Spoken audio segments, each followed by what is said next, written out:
While neighbors assumed it was nothing more than her eccentric father's collection of worthless antiques, single mother Katie Rodriguez knew the leather-bound journal hidden beneath rotting hay bales in the back corner of his Montana barn wasn't just another piece of forgotten memorabilia. The weathered diary penned in faded ink by notorious train robber Blackjack Sullivan would lead her to a discovery that could transform her desperate financial situation as a struggling mother of two, but also thrust her into the crosshairs of treasure hunters, federal agents, and descendants who had been searching for the missing Union Pacific fortune for over a century.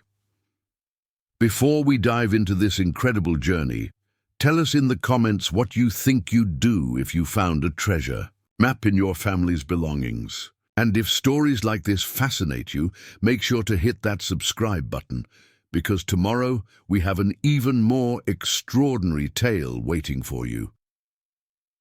The November wind cut through the gaps in the old barn's weathered siding as Katie Rodriguez pulled her jacket tighter around her shoulders, surveying the overwhelming task ahead of her. At 32, she had never imagined she'd be spending her Saturday morning sorting through decades of her father's accumulated possessions. But life had a way of forcing unexpected situations upon people who were already struggling to keep their heads above water. Frank Rodriguez had passed away suddenly 3 weeks earlier from a heart attack while working his small ranch outside Billings, Montana. The funeral expenses had drained what little savings Katie had managed to accumulate from her job as a night shift nurse at the county hospital. And now she faced the daunting prospect of settling his estate while managing her own mounting bills and caring for her 8-year-old daughter Maya and 6-year-old son Carlos. The ranch itself held more sentimental value than financial worth. 23 acres of rocky pasture land, with a modest farmhouse that needed extensive repairs, a barn that should have been condemned years ago, and enough debt secured against the property to make selling it barely profitable after paying off the liens. Katie's ex-husband Derek had made it abundantly clear during their bitter divorce 2 years earlier that he had no interest in helping with any family obligations that didn't directly benefit him, leaving Katie to navigate these challenges entirely on her own. Her father had been a quiet man, a Korean War veteran who preferred spending time with his books and his small collection of antiques rather than socializing with neighbors or maintaining the kind of relationships that might have provided insight into his personal affairs. Katie had always assumed his passion for collecting historical items was simply an elderly man's harmless hobby, a way to fill the lonely hours after her mother's death 5 years earlier. The barn reflected Frank's eclectic interests and his tendency to acquire items without any apparent organizational system. Military surplus equipment from various eras occupied one corner, including camping gear, mess kits, and what appeared to be a World War II-era radio that probably hadn't functioned in decades. Stacks of National Geographic magazines dating back to the 1960s created towering, unstable columns throughout the middle section of the barn, their yellowed pages brittle with age and moisture damage. Agricultural tools hung from hooks and nails, driven into every available wall surface, some still functional, but most bearing the rust and deterioration that indicated years of neglect. A workbench along the far wall held an assortment of hand tools, paint cans with contents long since solidified, and glass jars filled with nuts, bolts, and hardware that Frank had apparently deemed too valuable to discard, but too random to organize properly. Katie had allocated the entire weekend to sorting through everything, hoping to identify items worth selling and separate them from the obvious junk that would need to be hauled to the county dump. Maya and Carlos were spending the weekend with Derek, a rare occurrence that gave Katie the uninterrupted time necessary to tackle this overwhelming project, without worrying about keeping 2 energetic children occupied and safe around, potentially dangerous old equipment. She began with the most accessible items, creating piles for different categories: definitely valuable, possibly valuable, sentimental keepsakes, and obvious trash. The work progressed slowly, as each item seemed to trigger memories of her father, or questions about why he had chosen to keep particular things. A box of old fishing lures reminded her of childhood trips to the Yellowstone River, while a collection of coffee cans filled with various sizes of nails and screws illustrated his Depression-era mindset of never throwing away anything that might someday prove useful. The physical labor felt good, despite her exhaustion from working double shifts. At the hospital, nursing provided steady income and health insurance for her family, but the overnight schedule meant she often felt disconnected from normal social rhythms and struggled to maintain the energy necessary for parenting during daylight hours when most activities occurred. The divorce had eliminated Derek's income from their household budget, forcing Katie to accept additional shifts whenever possible to cover expenses that had previously been shared responsibilities. As the afternoon progressed, Katie worked her way toward the back corner of the barn, where hay bales from some long-ago harvest created a wall of decomposing vegetation. Most of the bales had deteriorated into loose, moldy hay that would need to be removed carefully to avoid stirring up dust and allergens that could trigger her asthma. She had been avoiding this section because it appeared to contain nothing but agricultural waste, but completing a thorough inventory required examining every corner of the building.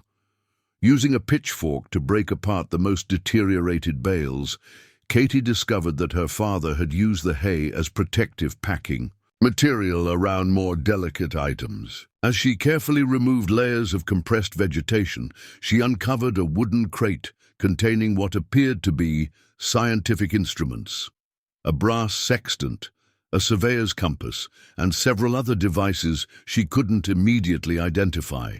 These items were considerably older and more valuable looking than most of her father's other acquisitions. Beneath the wooden crate, wrapped in oiled canvas that had protected it from moisture damage, Katie found something that made her pause and examine it more carefully. It was a leather saddlebag, cracked and darkened with age, but still intact, bearing tooled decorations that suggested it had been crafted with care and attention to detail. The leather felt substantial in her hands, heavier than its size would suggest, and the brass buckles showed the green patina of genuine age rather than modern manufacturing, designed to look antique. Katie carried the saddlebag to the workbench, where better lighting would allow for closer examination. The leather ties that secured the main compartment came loose easily, despite their obvious age, revealing contents that immediately captured her attention. Inside, she found a collection of items that seemed to tell a story. Several stacks of paper money, obviously old, but in remarkably good condition, bound with string that crumbled at her touch. The bills themselves were unlike any modern currency Katie had ever seen. They bore the distinctive design and printing characteristics of late 19th century banknotes, with elaborate engravings and text that identified them as issued by various banks that she assumed had long since ceased to exist. Even her limited knowledge of collectibles suggested that old paper money, particularly if it predated modern federal currency systems, could potentially have significant value to collectors. Beneath the money, Katie discovered what appeared to be personal effects: a tarnished silver pocket watch with an elaborate chain, several pieces of jewelry including a woman's brooch set with what might have been genuine gemstones, and a small leather pouch containing gold coins that clinked together with the distinctive sound of real metal rather than modern alloys. But it was the leather-bound journal at the bottom of the saddlebag that truly captured Katie's attention. The book was approximately 6 inches by 9 inches, with a cover that had been crafted from high-quality leather and showed the kind of careful construction that indicated it had been made to last. Despite obvious age and wear, the binding remained intact, and the pages, while yellowed and brittle around the edges, were still completely legible. Katie opened the journal carefully, mindful of its fragile condition, and found herself looking at handwritten text in faded but still readable ink.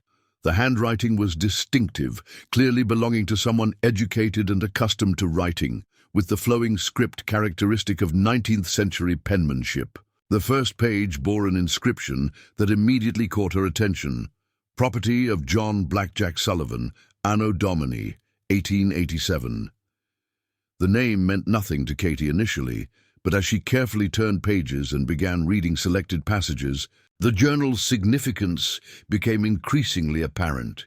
The entries described in detail a series of train robberies along the Union Pacific Railroad line through Wyoming and Montana territories, written from the perspective of someone who was clearly not just a witness to these events, but an active participant in planning and executing them. Sullivan's writing style was surprisingly articulate and detailed, suggesting an educated background that contrasted sharply with the stereotypical image of frontier outlaws as illiterate desperados. He described the careful reconnaissance required to identify suitable targets, the coordination necessary to stop trains at remote locations, and the division of stolen goods among gang members with the precision of someone documenting business transactions.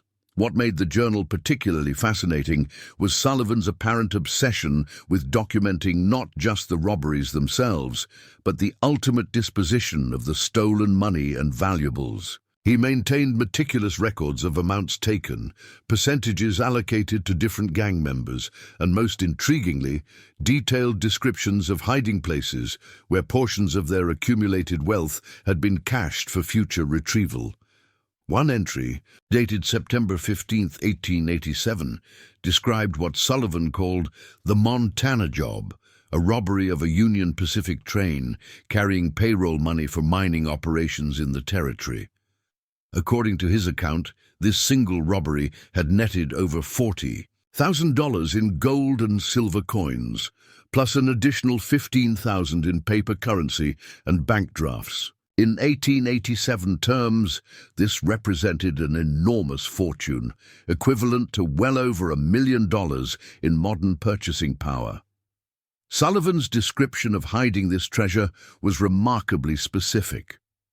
He wrote about traveling north from the robbery site for approximately 25 miles, following what he described as the creek that runs alongside the big rocks shaped like church spires.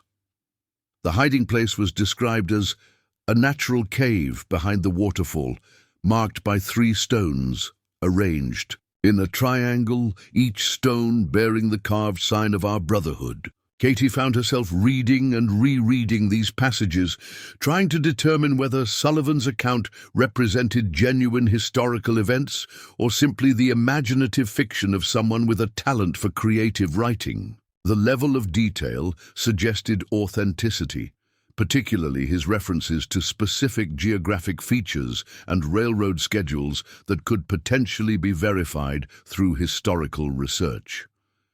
As she continued examining the journal, Katie discovered that Sullivan had included hand-drawn maps alongside his written descriptions. These maps showed considerable cartographic skill, with careful attention to topographic features, compass directions, and scale measurements. The map corresponding to the Montana job showed a route from what appeared to be a railroad line northward through mountainous terrain to a location marked with an elaborate symbol that Sullivan had clearly designed to represent his hidden cache. The implications of Katie's discovery began to crystallize as she processed what she was holding. If Sullivan's journal was authentic, and if his maps were accurate, she might be looking at directions to a treasure that had remained hidden for over a century, even accounting for the possibility that other treasure hunters might have found some of Sullivan's caches over the years. The sheer number of hiding places described in the journal suggested that significant wealth might still be waiting for someone with the knowledge and determination to search for it. Katie's practical nursing background made her naturally skeptical of anything that seemed too good to be true. but the journal's physical characteristics and the sophistication of Sullivan's documentation argued strongly for its authenticity. The paper, ink and binding all appeared genuinely aged, without the obvious signs of artificial aging that might indicate a modern forgery. More importantly, the level of historical detail in Sullivan's writing would have required extensive research to fabricate convincingly. As the afternoon light began to fade, Katie realized she had spent hours absorbed in reading Sullivan's journal while completely forgetting about the rest of her father's belongings. The discovery had transformed what she had expected to be a mundane sorting task into something that felt more like archaeological research, opening questions about her father's life that she had never thought to ask while he was alive to provide. Answers? How had Frank Rodriguez, a Korean War veteran and small-time antique collector, come to possess what appeared to be the personal journal of a 19th-century train robber? Had he understood the potential significance of what he owned, or had he simply acquired it as part of a larger collection without recognizing its extraordinary nature? More importantly, had he ever attempted to follow Sullivan's maps to search for the hidden treasures described in such tantalizing detail? Katie carefully returned the journal to the saddlebag, along with the money, jewelry, and other artifacts, her mind racing with possibilities and questions that would require considerable research to answer. The financial pressures that had driven her to clean out the barn in the first place suddenly seemed less overwhelming when weighed against the potential that she might have discovered something that could change her family's circumstances dramatically. But even as excitement built in her imagination, Katie's practical side reminded her that treasure hunting was far more complex than simply following old maps to hidden caches. She would need to verify the journal's authenticity, research Sullivan's historical existence, and determine whether anyone else had previously discovered and claimed the treasures he described. Most importantly, she would need to understand the legal implications of searching for and potentially recovering historical artifacts on both public and private land. The sun was setting as Katie secured the barn and returned to the farmhouse, the saddlebag clutched protectively against her chest. Inside the modest kitchen where her father had eaten thousands of solitary meals, she spread Sullivan's journal and maps across the table, beginning the careful process of documenting her discovery with photographs and detailed notes. That evening, Katie sat at her father's worn kitchen table, the journal spread open before her under the harsh fluorescent light that buzzed intermittently and cast uneven shadows across Sullivan's faded ink. The house felt different now, charged with possibilities she had never imagined when she'd driven out that morning, expecting nothing more than a tedious weekend of sorting through dusty relics and broken farm equipment. Maya called at 7:30, as she always did when staying at Derek's apartment, her voice bright with excitement about a movie they'd watched and pizza they'd ordered. Katie found herself struggling to focus on her daughter's chatter, her attention repeatedly drawn back to the mysterious pages that lay before her like a puzzle demanding to be solved. She managed appropriate responses and reminded Maya to brush her teeth before bed, but the conversation felt surreal given the extraordinary discovery that had consumed her thoughts for the past several hours. After ending the call, Katie returned to her methodical examination of Sullivan's writings. The journal contained approximately 200 pages, not all of which were filled, and the entries spanned what appeared to be roughly 3 years, from 1885 through late 1887. Sullivan's handwriting remained remarkably consistent throughout, suggesting either that the journal had been written over a relatively short period or that he had maintained exceptional penmanship discipline despite the presumably challenging conditions of an outlaw's life. The early entries described Sullivan's background in surprising detail, painting a picture that contradicted many popular assumptions about frontier criminals. According to his own account, John Sullivan had been born in Boston to Irish immigrants, received a formal education, including some college coursework in engineering, and had traveled west initially to work on railroad construction projects. His transition from legitimate employment to train robbery appeared to have been gradual, beginning with gambling debts that forced him to seek alternative sources of income. Sullivan wrote extensively about his philosophy regarding theft from railroad companies, justifying his actions through elaborate arguments about corporate exploitation of workers and unfair labor practices that left men like himself with few options for economic advancement. Whether these rationalizations reflected genuine political beliefs or simply convenient self-justification, his writing demonstrated a level of intellectual sophistication that Katie found fascinating and somewhat unsettling. The journal's middle section contained the most detailed accounts of specific robberies, with Sullivan documenting not only the tactical execution of each crime, but also his observations about railroad security measures, the behavior of passengers during robberies, and the challenges of dividing stolen goods among gang members with competing interests and varying levels of trustworthiness. Katie found herself particularly intrigued by Sullivan's descriptions of his associates, men with colorful nicknames like Denver Pete, Sidewinder Sam, and Doc Holbrook, who may or may not have been a genuine physician. Sullivan's character sketches revealed a complex dynamic within the gang, with alliances and rivalries that influenced everything from target selection to the ultimate disposition of stolen wealth.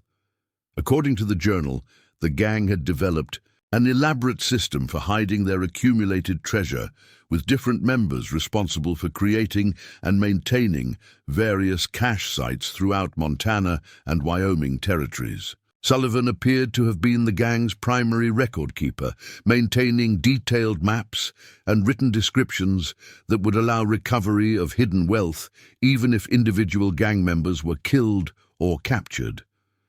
This systematic approach to treasure management suggested a level of long-term planning that contradicted the popular image of outlaws as impulsive, short-sighted criminals living entirely in the present moment. Sullivan and his associates were clearly thinking about their post-criminal careers, accumulating wealth that could support comfortable retirements once they decided to abandon their illegal activities. The journal's final entries, dated in November 1887, carried a notably different tone than the earlier, more confident accounts of successful robberies. Sullivan wrote about increasing pressure from federal marshals, the difficulty of finding safe havens, and growing paranoia about betrayal by gang members who might trade information for reduced sentences or reward money offered by railroad companies. His last entry, dated November 23, 1887, was particularly poignant. "The game grows too dangerous, and I fear our luck has reached its natural conclusion.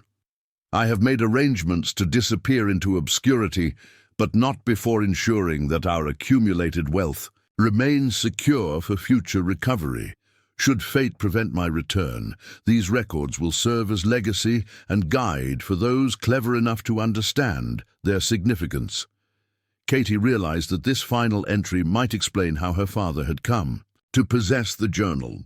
If Sullivan had indeed disappeared permanently, either through death or successful escape to a new identity, his carefully documented treasure locations might have remained undiscovered for over a century, waiting for someone with the knowledge and determination to follow his maps. But this realization raised new questions about her father's role in the journal's preservation.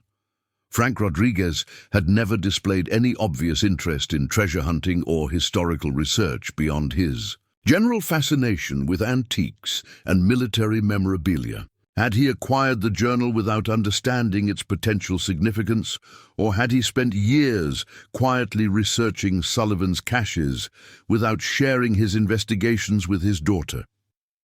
Katie began searching through her father's other belongings with renewed purpose, looking for any evidence that he had attempted to decode Sullivan's maps or research the historical accuracy of the journal's contents. In a desk drawer that she had previously ignored, she discovered a manila folder containing photocopied pages from various historical sources. Newspaper accounts of train robberies in Montana Territory during the 1880s, maps of railroad lines from the Union Pacific archives, and what appeared to be genealogical research related to the Sullivan family. The newspaper clippings were particularly revealing, as they corroborated many of the specific details mentioned. In Sullivan's journal, the Montana Gazette had reported extensively on a series of train robberies between 1885 and 1887, describing them in language that matched Sullivan's own accounts of his gang's activities. More importantly, the newspaper accounts provided dates and locations that corresponded precisely with Sullivan's written records, strongly suggesting that the journal represented genuine historical documentation rather than fictional adventure. Stories. One newspaper article dated December 3, 1887, reported that federal marshals had finally captured 2 members of the Sullivan gang, but that John Sullivan himself remained at large and was believed to have fled the territory permanently. The article noted that despite extensive searches, authorities had been unable to recover the majority of the stolen money and valuables, which were presumed to be hidden in remote locations throughout the region. Frank's research folder also contained modern topographic maps of areas that corresponded to Sullivan's hand-drawn charts, with several locations marked in her father's careful handwriting. These notations suggested that Frank had indeed understood the journal's significance and had spent considerable time attempting to translate Sullivan's 19th-century geographic descriptions into modern terms. Most intriguingly, Katie discovered that her father had apparently contacted the Montana Historical Society several years earlier, inquiring about land ownership records for areas that matched Sullivan's treasure sites. The correspondence, carefully filed in chronological order, revealed that Frank had been cautious about revealing too much information while still attempting to gather the research necessary to pursue Sullivan's caches legally and safely. Fate. Historical Society's responses indicated that most of the areas described in Sullivan's maps were currently either national forest land or privately owned ranch property, meaning that any treasure hunting activities would require either federal permits or permission from private landowners. Frank's notes suggested that he had been working to identify current property owners and research the legal procedures necessary for legitimate archaeological exploration. Katie spent the remainder of the evening reviewing her father's research, while simultaneously studying Sullivan's original maps and descriptions. The combination of historical documentation and modern research painted a picture of extraordinary preparation and patience, suggesting that Frank had been planning a systematic approach to treasure recovery rather than impulsive weekend expeditions based on incomplete information. By midnight, Katie had developed a preliminary understanding of the scope and complexity of what her father had been investigating. Sullivan's journal described 14 separate cache sites, with estimated values ranging from a few $1,000s to the enormous Montana job that allegedly contained over $50,000 in gold and currency. Even accounting for the possibility that some caches had been discovered or were described inaccurately, the potential recovery value could easily reach several $1 million in modern terms. But Katie's nursing background had taught her to think systematically about risk assessment and practical implementation, rather than getting lost in wishful thinking about ideal outcomes. Successful treasure hunting would require significant investments of time and money, specialized equipment for metal detection and excavation, and probably legal consultation to ensure compliance with federal and state regulations governing archaeological activities. More importantly, she would need expert assistance to verify the journal's authenticity and translate Sullivan's geographic descriptions into precise modern coordinates. Her father's research provided an excellent foundation, but completing the investigation would require expertise in areas far beyond Katie's current knowledge or experience. As she prepared for bed in her father's modest farmhouse, Katie found herself wondering whether Frank had intended for her to continue his research or whether he had hoped to complete the treasure hunting himself before age and health issues prevented him from pursuing such physically demanding activities. His sudden death had obviously interrupted whatever timeline he had established for following Sullivan's maps, leaving Katie to decide whether to abandon his work or accept the challenge of completing what he had started. The financial pressures that had brought her to the barn that morning remained unchanged, but the discovery of Sullivan's journal had fundamentally altered her understanding of her options. Even if only one or two of Sullivan's caches could be successfully located and legally recovered, the resulting windfall could eliminate her debts, secure her children's educational futures, and provide the financial stability that had seemed impossible just 24 hours earlier.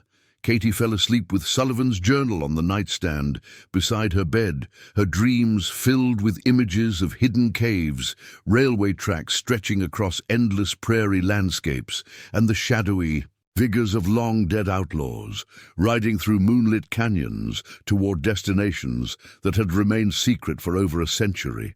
When she woke the next morning, sunlight streaming through her father's bedroom windows, her first thought was not about her nursing shift or her children's schedules, but about the extraordinary possibility that she might be holding the key to one of the American West's greatest unsolved mysteries.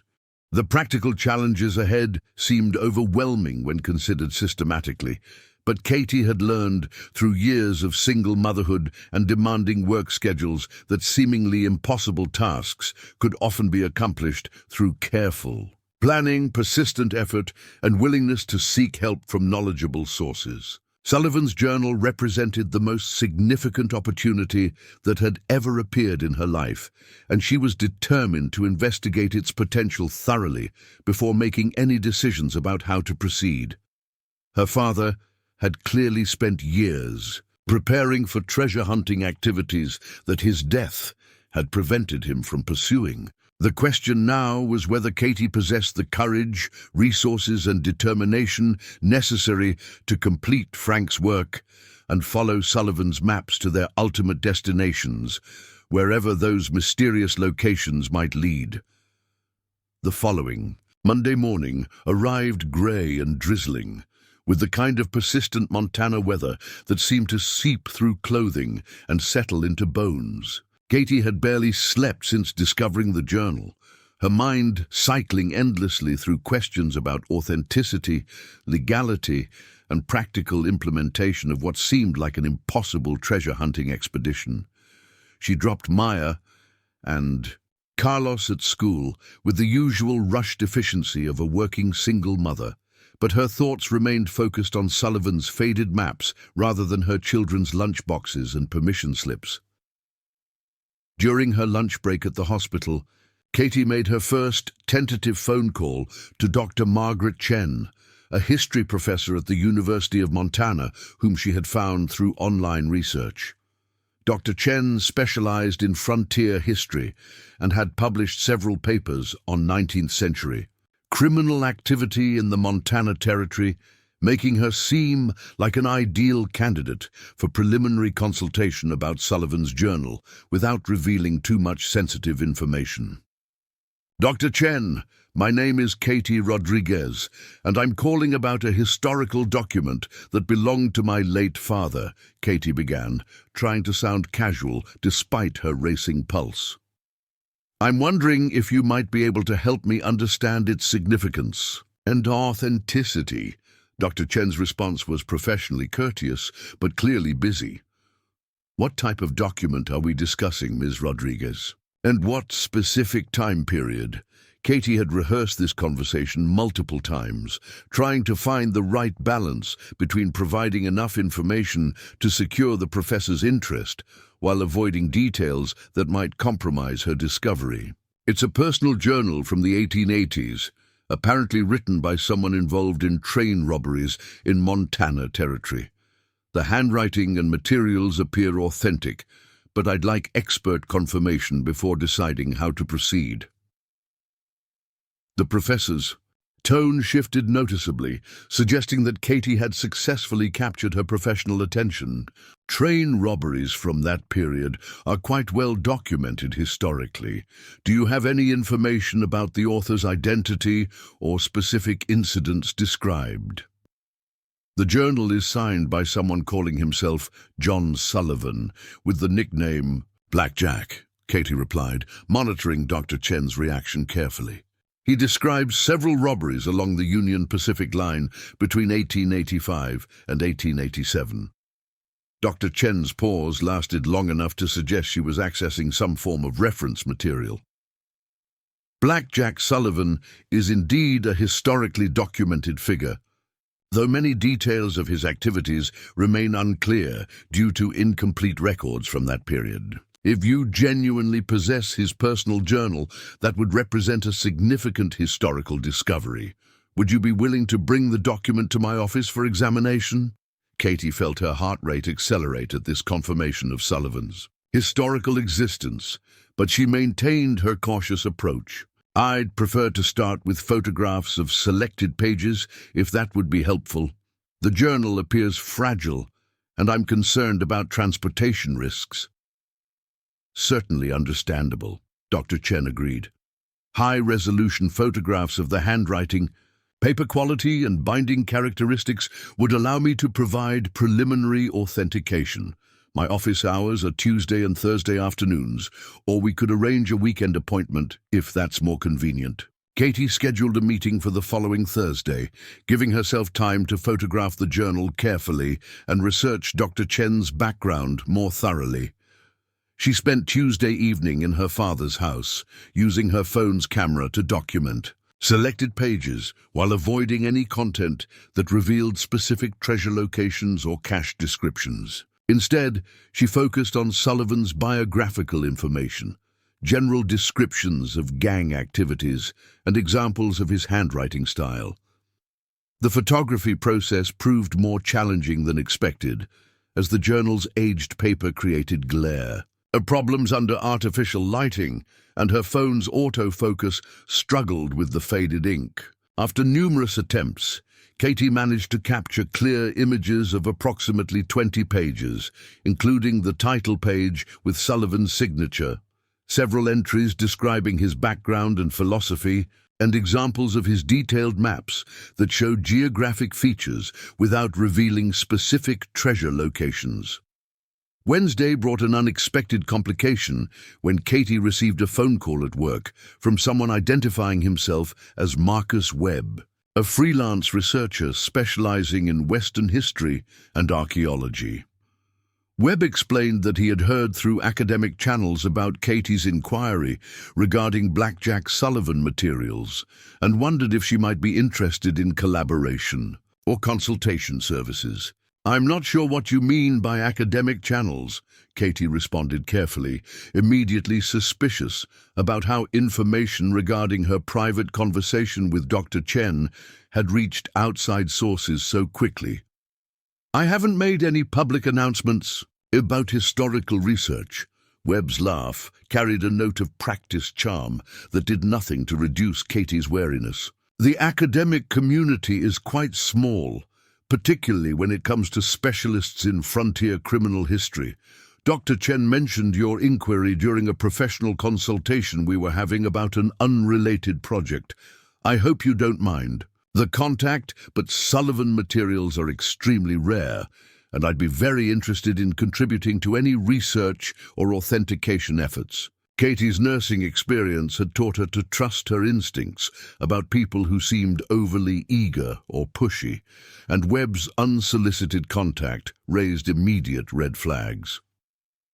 I appreciate your interest, but I'm still in the very preliminary stages. of understanding what I have. I'm not ready for collaboration at this point." "Of course, completely understandable," Webb replied smoothly. "But if I could offer just one piece of advice, be very careful about the authentication process. There are, unfortunately, quite a few Sullivan forgeries in circulation, created by people hoping to capitalize on treasure hunting enthusiasm. I've developed some fairly reliable techniques for distinguishing authentic materials from modern reproductions." The mention of forgeries was simultaneously helpful and concerning, as it suggested both legitimate academic interest and potential ulterior motives. Katie thanked Webb for his warning, but declined his offer of immediate assistance, promising to contact him if she decided to expand her research team. After ending the call, Katie immediately phoned Dr. Chen to express her concern about information sharing with outside parties. The professor apologized profusely, explaining that Webb had been present during a routine consultation about an unrelated frontier history project and had overheard her mention of Sullivan materials. "Mr. Webb is a legitimate researcher with extensive experience in Western authentication," Dr. Chen assured her. "But you're absolutely right to be cautious about confidentiality. I should have asked your permission before discussing your inquiry with anyone else. Would you prefer to postpone our meeting until you've had time to consider how to proceed?" Katie decided to continue with Thursday's appointment, but made it clear that she expected complete discretion about the journal's contents and any conclusions Dr. Chen might reach about its authenticity. She also spent Wednesday evening researching Marcus Webb online, discovering that he had indeed published several papers about frontier archaeology and had worked on legitimate historical projects, but also finding indications that he operated as a private contractor for collectors and treasure hunting enthusiasts. Thursday afternoon, Katie sat in Dr. Chen's cramped university office, surrounded by towering bookshelves and stacks of papers that suggested a career devoted to meticulous historical research. The professor examined Katie's photographs with obvious excitement, occasionally consulting reference books and making notes on a legal pad. The handwriting appears consistent with educated penmanship from the 1880s, Dr. Chen observed, adjusting her reading glasses to examine fine details in the photographs. The ink characteristics and paper aging also look authentic, though definitive. Authentication would require chemical analysis of the actual materials. Katie felt encouraged by this preliminary assessment, but remained focused on gathering information rather than revealing the journal's potential treasure hunting applications. "What can you tell me about Sullivan himself? How much is known about his activities and ultimate fate?"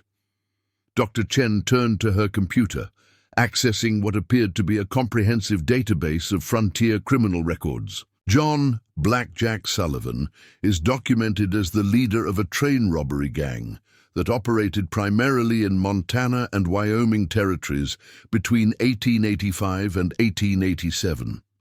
Contemporary newspaper accounts describe him as unusually educated and methodical, compared to typical frontier outlaws. The professor pulled up several digitized newspaper articles, including some that Katie recognized from her father's research folder. Federal marshals pursued Sullivan's gang aggressively, eventually capturing most of his associates, but Sullivan himself disappeared in late 1887 and was never apprehended. Most historians assume he either died during his escape attempt or successfully fled to another region under a new identity. Katie studied the newspaper accounts, noting that they corroborated Sullivan's journal entries about specific robberies and dates. What happened to the stolen money? Were any significant recoveries made? "That's one of the enduring mysteries," Dr. Chen replied, clearly in her element discussing unsolved historical puzzles. Contemporary estimates suggested Sullivan's gang had accumulated between $100,000 and $200,000 in gold, silver, and currency, but authorities recovered less than 10% of that total. The remainder was presumed hidden, though no major cache sites were ever discovered. The professor leaned back in her chair, studying Katie with evident curiosity. Your father's journal, if authentic, could potentially provide unprecedented insight into Sullivan's methods and ultimate fate. Have you considered donating it to a historical society or museum for proper preservation and study? Katie had anticipated this suggestion and prepared a diplomatic response. I'm still processing my father's estate and trying to understand all of his possessions before making any permanent decisions. The journal obviously has historical value, but it also represents part of my family's inheritance. Dr. Chen nodded understandingly. Completely reasonable approach. But I should mention that if the journal contains specific information about treasure locations, there could be significant legal and practical complications regarding any recovery efforts. Most treasure hunting on public land requires federal permits, and activities on private property need landowner permission. This warning echoed concerns Katie had already identified through her own research, but hearing them from an academic expert made the challenges seem more formidable. Hypothetically speaking, what would be involved in legitimate treasure hunting based on historical documents? Quite complex, Dr. Chen admitted. You'd need archaeological surveys, environmental impact assessments, legal consultations, and probably partnerships with established research institutions. The process could take years and cost tens of thousands of dollars, with no guarantee of success. Katie left the university with mixed feelings about her consultation. Dr. Chen had confirmed the journal's apparent authenticity and Sullivan's historical significance, but had also emphasized the practical difficulties of pursuing any treasure hunting activities.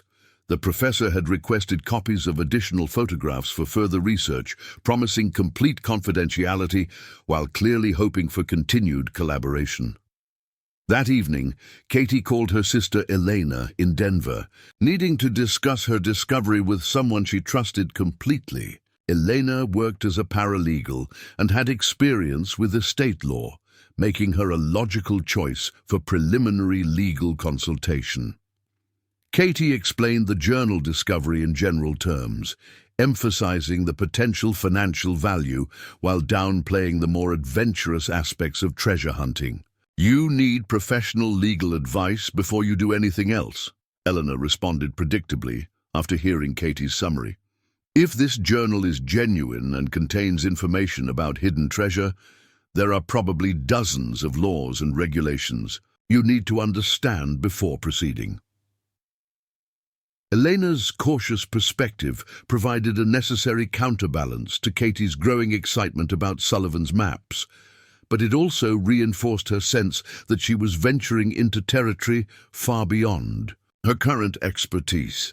I keep thinking about what this could mean for Maya and Carlos. College tuition, a better house, financial security we've never had.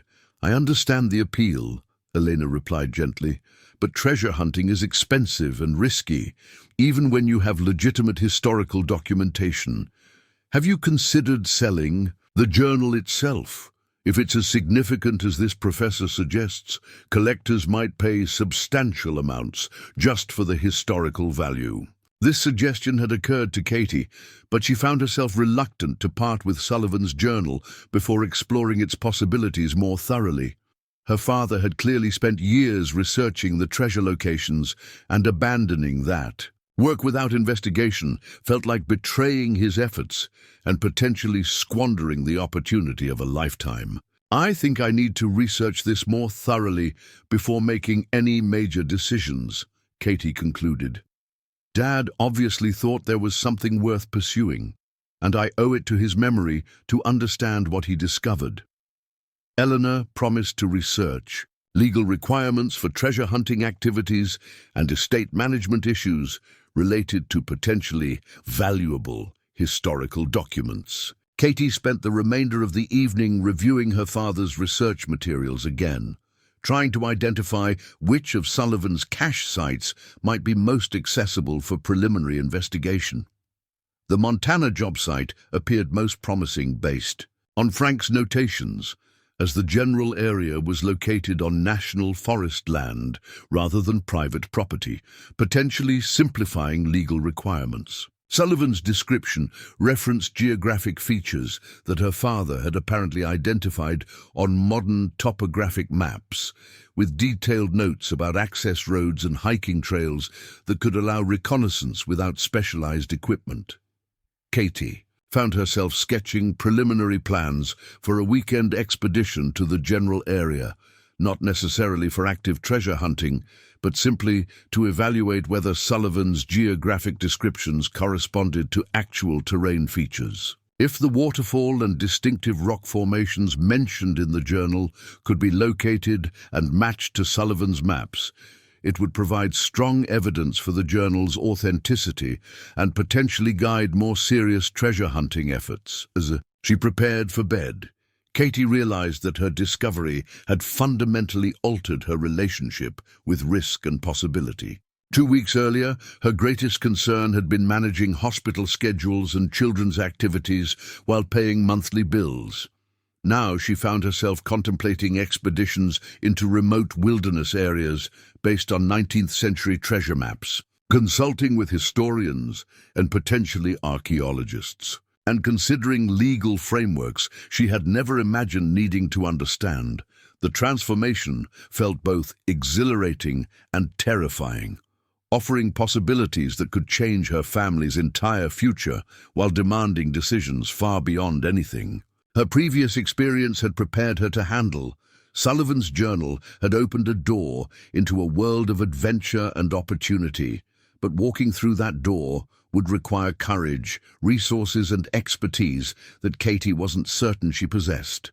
Saturday morning brought a phone call that would accelerate her timeline for decision-making in ways she had not anticipated. Saturday morning's phone call came at 7:15. Jolting Katie awake from dreams filled with dusty railroad tracks and shadowy figures on horseback. The caller identified himself as Agent David Morrison from the Bureau of Land Management's Cultural Resources Division, and his tone carried the kind of professional authority that immediately put Katie on high alert. "Ms. Rodriguez, I understand. You've recently come into possession of historical documents that may relate to archaeological sites on federal land," Morrison began without preamble. "I'd like to schedule a meeting to discuss the proper procedures for handling such materials." Katie's throat went dry as she processed the implications of federal interest in her discovery. "I'm not sure what you're referring to. I haven't contacted any federal agencies about historical documents. Our office received information suggesting you possess a journal written by John Sullivan, also known as Black Jack Sullivan, which may contain location data for archaeological sites within national forest boundaries," Morrison continued, his voice remaining professionally neutral. "Under the Archaeological Resources Protection Act, we're required to investigate reports of potentially significant cultural materials." The speed with which federal attention had focused on her discovery alarmed Katie considerably. Her conversation with Dr. Chen had been confidential, and she had been extremely careful about revealing specific details regarding treasure locations. Someone else was clearly monitoring her activities or had access to information she thought was private. "I prefer to consult with legal counsel before discussing any historical materials with federal agents," Katie replied, drawing on advice Elena had provided during their previous conversation. "I haven't violated any laws, and I'm not comfortable with unscheduled government interviews." Morrison's tone softened slightly, suggesting experience with civilian reluctance to cooperate with federal investigations. "Ms. Rodriguez, I want to emphasize that you're not suspected of any wrongdoing. Our interest is purely protective, ensuring that any archaeological sites mentioned in historical documents receive proper preservation and study." Katie ended the call after agreeing to consider Morrison's request for a meeting, but she immediately felt the walls closing in around her discovery. Federal attention suggested that Sullivan's journal was indeed significant, but it also indicated that her window for independent research and decision-making might be rapidly narrowing.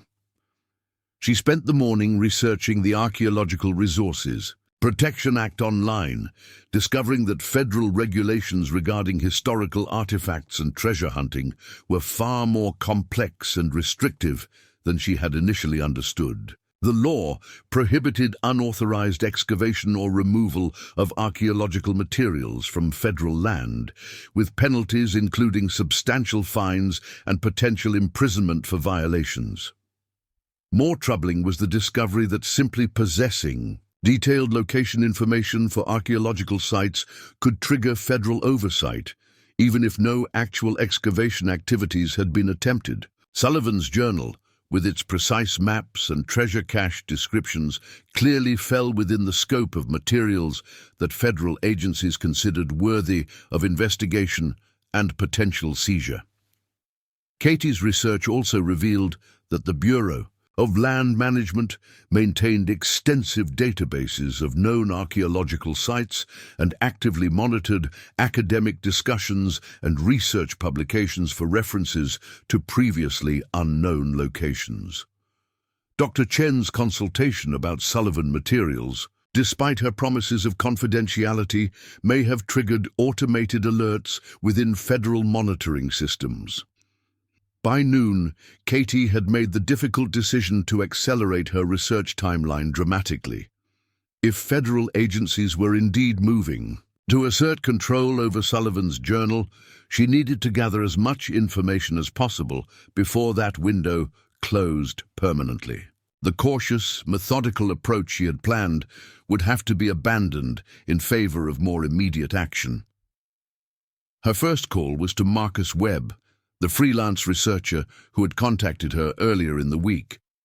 Despite her initial wariness about his unsolicited approach, Webb's experience with Western archaeology and treasure hunting might prove invaluable given her compressed timeline. "Mr. Webb, this is Katie Rodriguez. We spoke earlier this week about Sullivan materials. I'm wondering if your offer of consultation assistance is still available." Webb's response carried obvious excitement and perhaps relief. "Absolutely, Ms. Rodriguez. I was hoping you'd reconsider collaboration. Have there been new developments in your research?" Katie decided to be direct about her federal contact rather than attempting to conceal information that Webb might learn through other channels. "I received a call this morning from the Bureau of Land Management. They seem to know about the journal and are requesting a meeting to discuss archaeological protection issues." "That's unfortunately typical," Webb replied without apparent surprise. "Federal agencies monitor academic discussions about frontier archaeology quite closely. Once Sullivan materials enter official channels, government oversight becomes almost inevitable." Webb's matter-of-fact response to federal attention suggested extensive experience with similar situations, which Katie found both reassuring and concerning. "What would you recommend for someone in my position?" "Meet with me as soon as possible," Webb answered immediately. "I can help you understand your legal options and evaluate the historical significance of what you've discovered. Before federal agencies assert control over the materials, time is definitely a critical factor now." Katie agreed to meet Webb that afternoon at a coffee shop in Billings, choosing a public location rather than her father's house or any location that might compromise her privacy. She spent the intervening hours photographing additional pages from Sullivan's journal, focusing on the most detailed treasure maps and cache descriptions, while avoiding any content that might reveal her father's research progress. The drive to Billings provided time to process the rapid escalation of her situation. Less than a week had passed since her discovery of Sullivan's journal, but federal attention and outside researchers had already transformed what began as a private family matter into something approaching a public archaeological project. Katie's Nursing experience had taught her to make critical decisions under pressure while managing multiple competing priorities, but the stakes involved in treasure hunting decisions felt entirely different from medical emergencies. Patient care involved established protocols and predictable outcomes, while treasure hunting appeared to operate in legal and practical gray areas that defied simple analysis. Webb was waiting at their designated coffee shop when Katie arrived. Easily identifiable from his online photographs and dressed in the kind of outdoor clothing that suggested extensive fieldwork experience. He appeared to be in his early 40s, with weathered features and the confident bearing of someone accustomed to making quick decisions in challenging circumstances. "Ms. Rodriguez, thank you for agreeing to meet on such short notice," Webb began as they settled into a corner booth that provided privacy for confidential conversation. "I understand you're dealing with some complicated circumstances regarding historical materials." Katie had prepared a careful approach to information sharing, intending to evaluate Webb's knowledge and trustworthiness before revealing sensitive details about Sullivan's treasure locations. "I'm still trying to understand the legal and practical implications of owning historical documents that may have archaeological significance," Webb nodded understandingly. "Federal archaeology laws are intentionally complex and broadly interpreted, giving agencies maximum flexibility to assert control over materials they consider culturally significant. The key question is usually whether private individuals can demonstrate legitimate ownership and responsible stewardship." "What constitutes legitimate ownership in cases like this?" Katie asked, genuinely uncertain about her legal position regarding materials discovered in her father's estate. "Inheritance through established family ownership is generally recognized, assuming the materials weren't originally stolen from federal land or archaeological sites," Webb explained. "The challenge comes when historical documents describe locations that are currently on public property, which triggers federal oversight regardless of private ownership."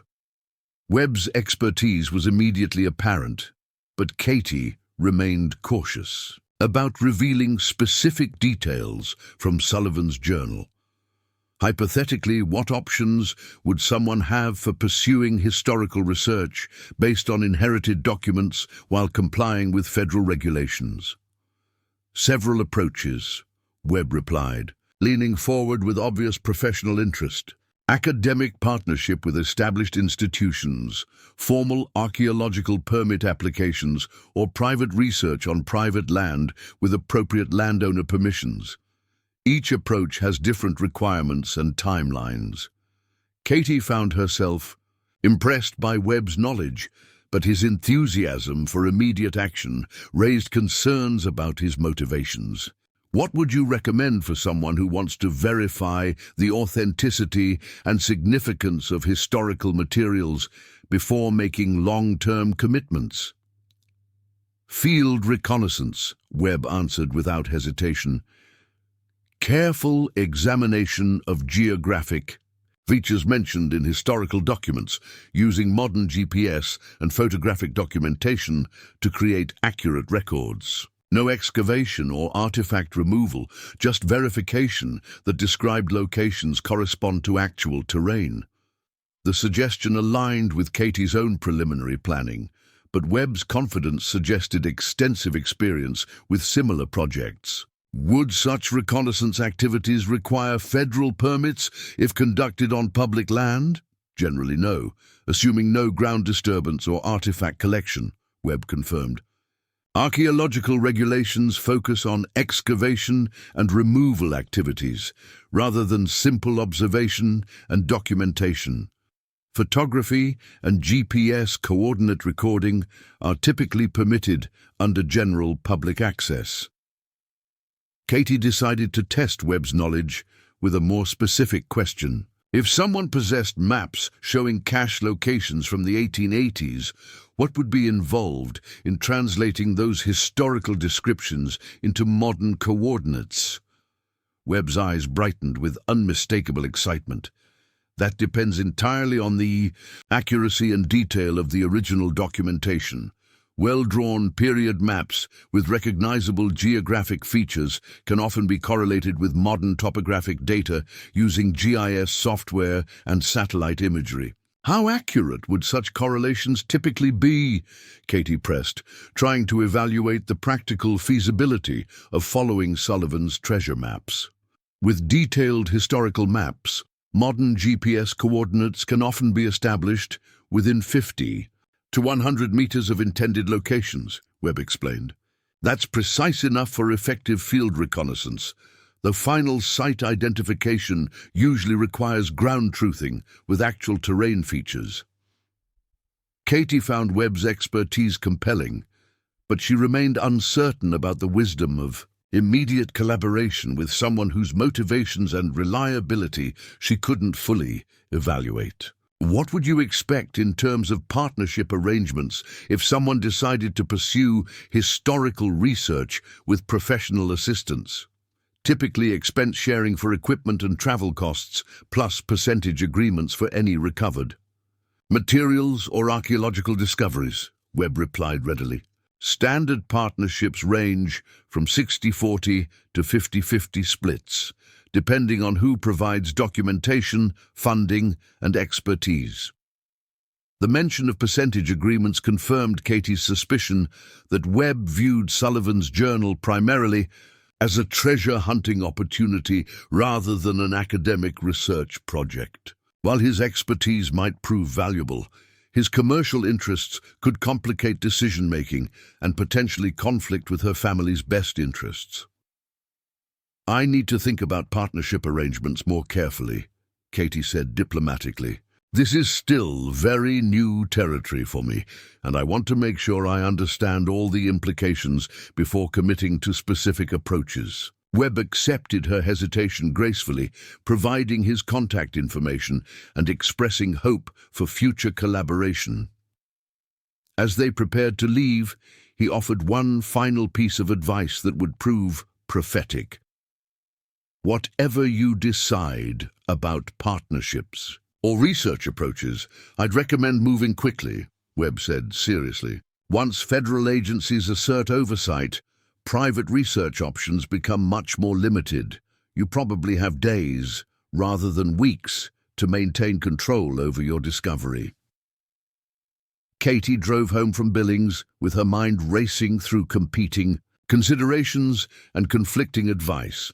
Webb's expertise could prove invaluable for translating Sullivan's maps into actionable coordinates, but his commercial interests might compromise the careful, methodical approach she preferred. Federal oversight seemed increasingly inevitable, but the timing and extent of government control remained unclear. That evening, she called Elena again to discuss the day's developments and seek advice about legal strategies for protecting her family's interests. Elena's paralegal experience with estate law and federal regulations provided a valuable perspective on the complex situation Katie was navigating. The key issue is establishing clear ownership and inheritance rights before federal agencies assert any claims, Elena advised after hearing Katie's summary. You need documentation proving the journal was legitimately part of your father's estate and wasn't acquired through illegal means. Katie realized she had been so focused on the journal's contents and treasure-hunting potential that she had neglected to research her father's acquisition of Sullivan's materials. Dad never mentioned buying the journal or finding it somewhere specific. I just assumed it was part of his general antique collecting. That assumption could be problematic if federal agents start asking detailed questions about provenance, Elena warned. You should search through his records for any documentation about purchasing historical materials or estate sales where he might have acquired the journal. Katie spent the remainder of Saturday evening searching through her father's financial records and personal correspondence, looking for any evidence of how he had come to possess Sullivan's journal. Bank statements from recent years showed occasional payments to antique dealers and estate sale companies, but nothing specifically documenting the purchase of historical manuscripts or Western memorabilia. In a box of tax documents dating back 15 years, Katie discovered receipts and correspondence that provided crucial context for her father's collecting activities. Frank had apparently purchased several items from the estate sale of Harold Hank Morrison, a rancher and amateur historian who had died in 2008. The estate sale documentation included a general description of books, documents, and historical materials, but didn't specify individual items or their significance.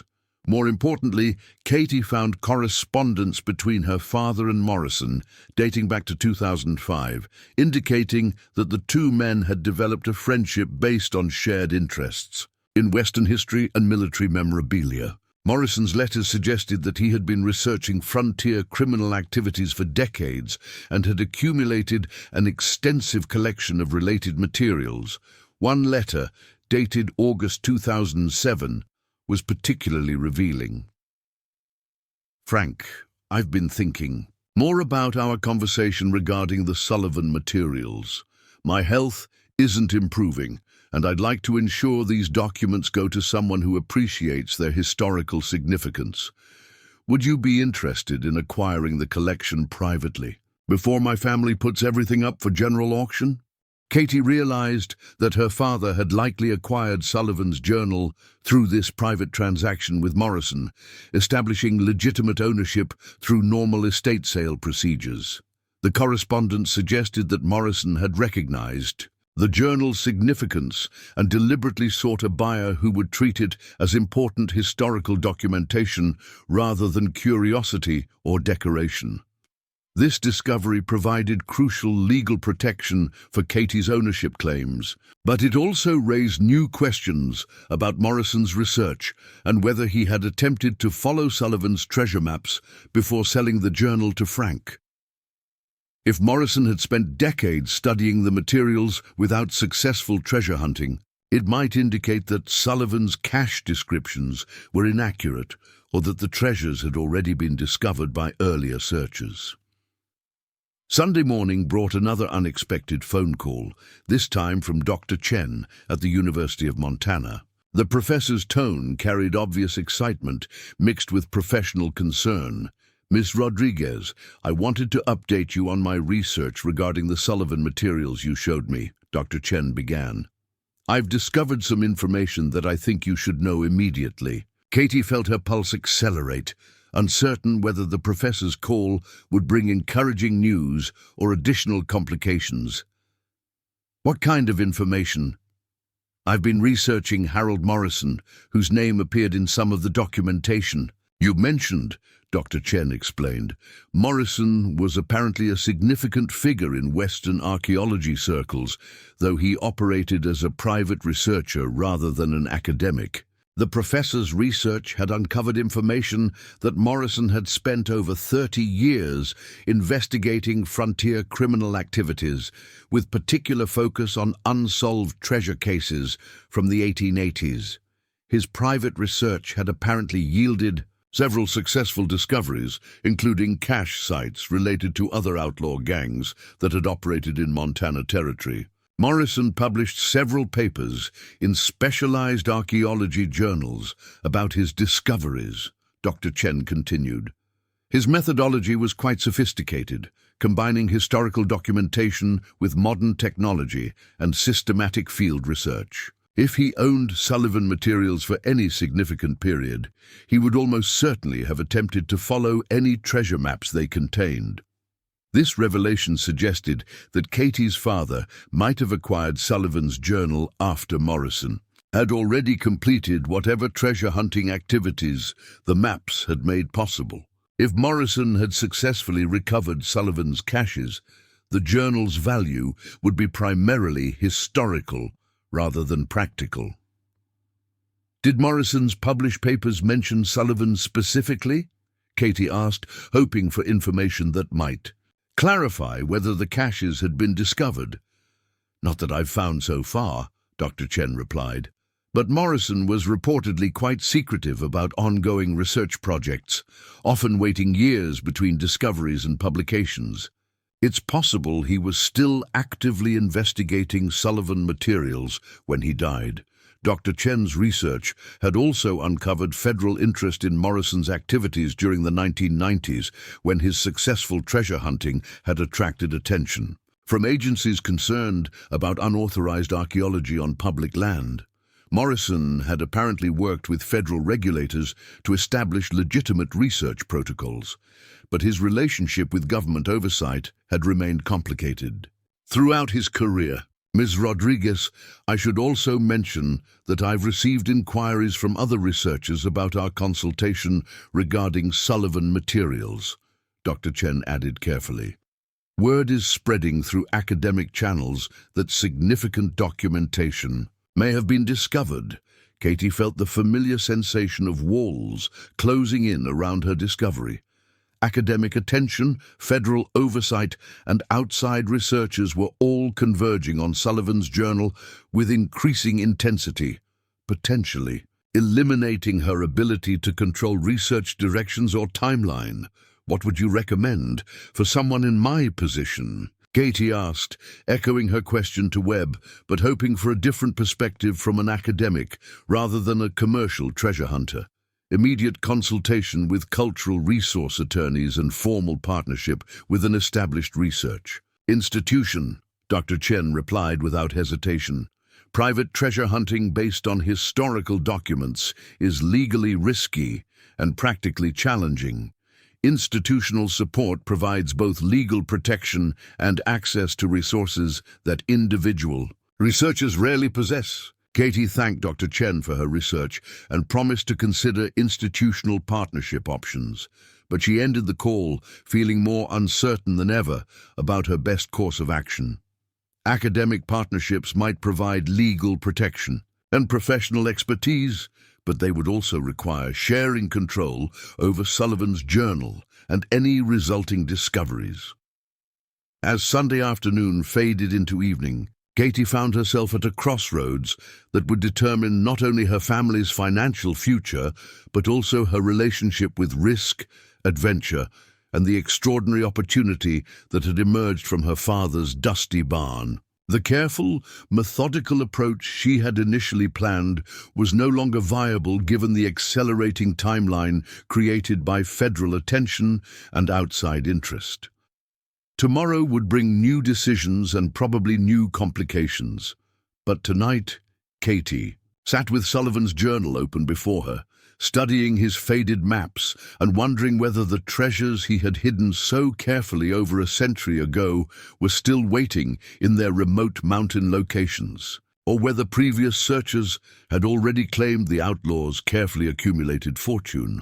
Monday morning arrived with crisp autumn air and a phone call that would irrevocably alter the trajectory of Katie's treasure hunting deliberations. The caller identified herself as Special Agent Rebecca Torres from the Federal Bureau of Investigation's Art Crime Team, speaking with the kind of measured authority that immediately conveyed the seriousness of federal law enforcement interest.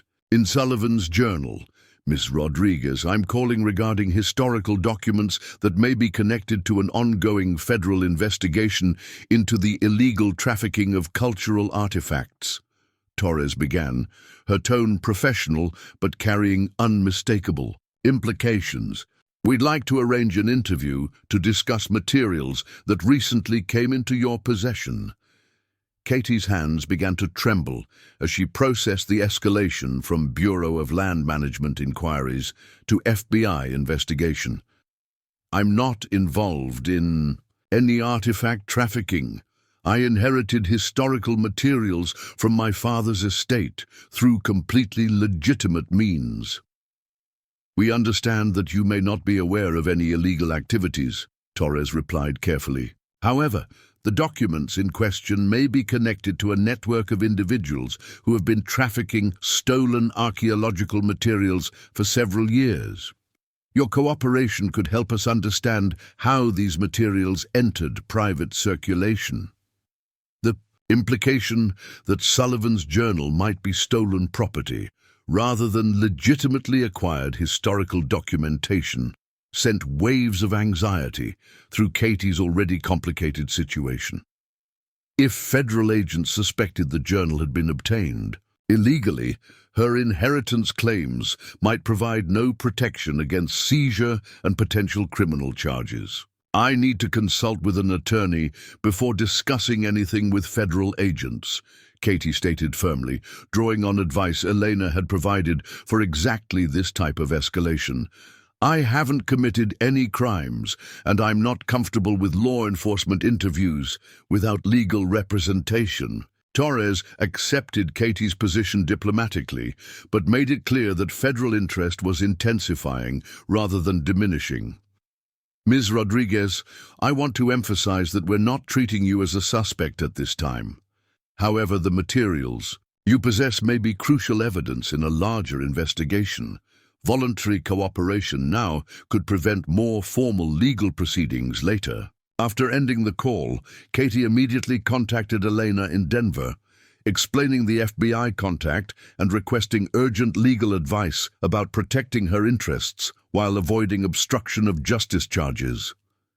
Elena's paralegal experience with federal investigations provided valuable insight into the procedural maze Katie was now navigating.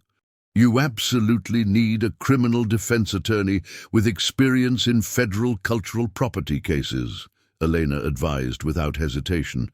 "This has moved far beyond estate law and into potential federal prosecution territory. Don't speak to any federal agents without legal representation present." Elena's research into cultural property attorneys led to a recommendation for David Whitehorse, a Billings lawyer with extensive experience representing private collectors and museums in federal artifact disputes. Whitehorse had successfully defended several cases involving Native American cultural items and frontier archaeological materials, making him ideally qualified for Sullivan Journal complications. Katie's phone call to Whitehorse's office resulted in an emergency consultation scheduled for Tuesday morning, with the attorney cautioning that federal art crime investigations often moved rapidly once they gained momentum. His preliminary advice echoed Elena's warnings about avoiding any contact with federal agents until legal strategy could be established. Tuesday morning's legal consultation took place in Whitehorse's downtown Billings office, where Native American artwork and Western historical displays created an atmosphere that seemed perfectly suited for discussing frontier treasure hunting complications. Whitehorse appeared to be in his 50s, with graying hair and the confident demeanor of someone accustomed to challenging federal authority on behalf of private clients. "Ms. Rodriguez, let's start with the basics," Whitehorse began after Katie had summarized her situation. "How did your father acquire the Sullivan Journal, and do you have documentation proving legitimate ownership?" Katie provided the correspondence and estate sale records she had discovered, demonstrating that Frank had purchased Sullivan materials from Harold Morrison through normal private transaction procedures. Whitehorse examined the documentation carefully, taking notes about dates, amounts, and the circumstances of Morrison's decision to sell his collection privately. "This establishes a legitimate chain of ownership from Morrison to your father to you through inheritance," Whitehorse concluded. "However, the FBI's interest suggests they may suspect Morrison acquired the materials illegally, which could compromise your ownership claims regardless of your father's good faith purchase."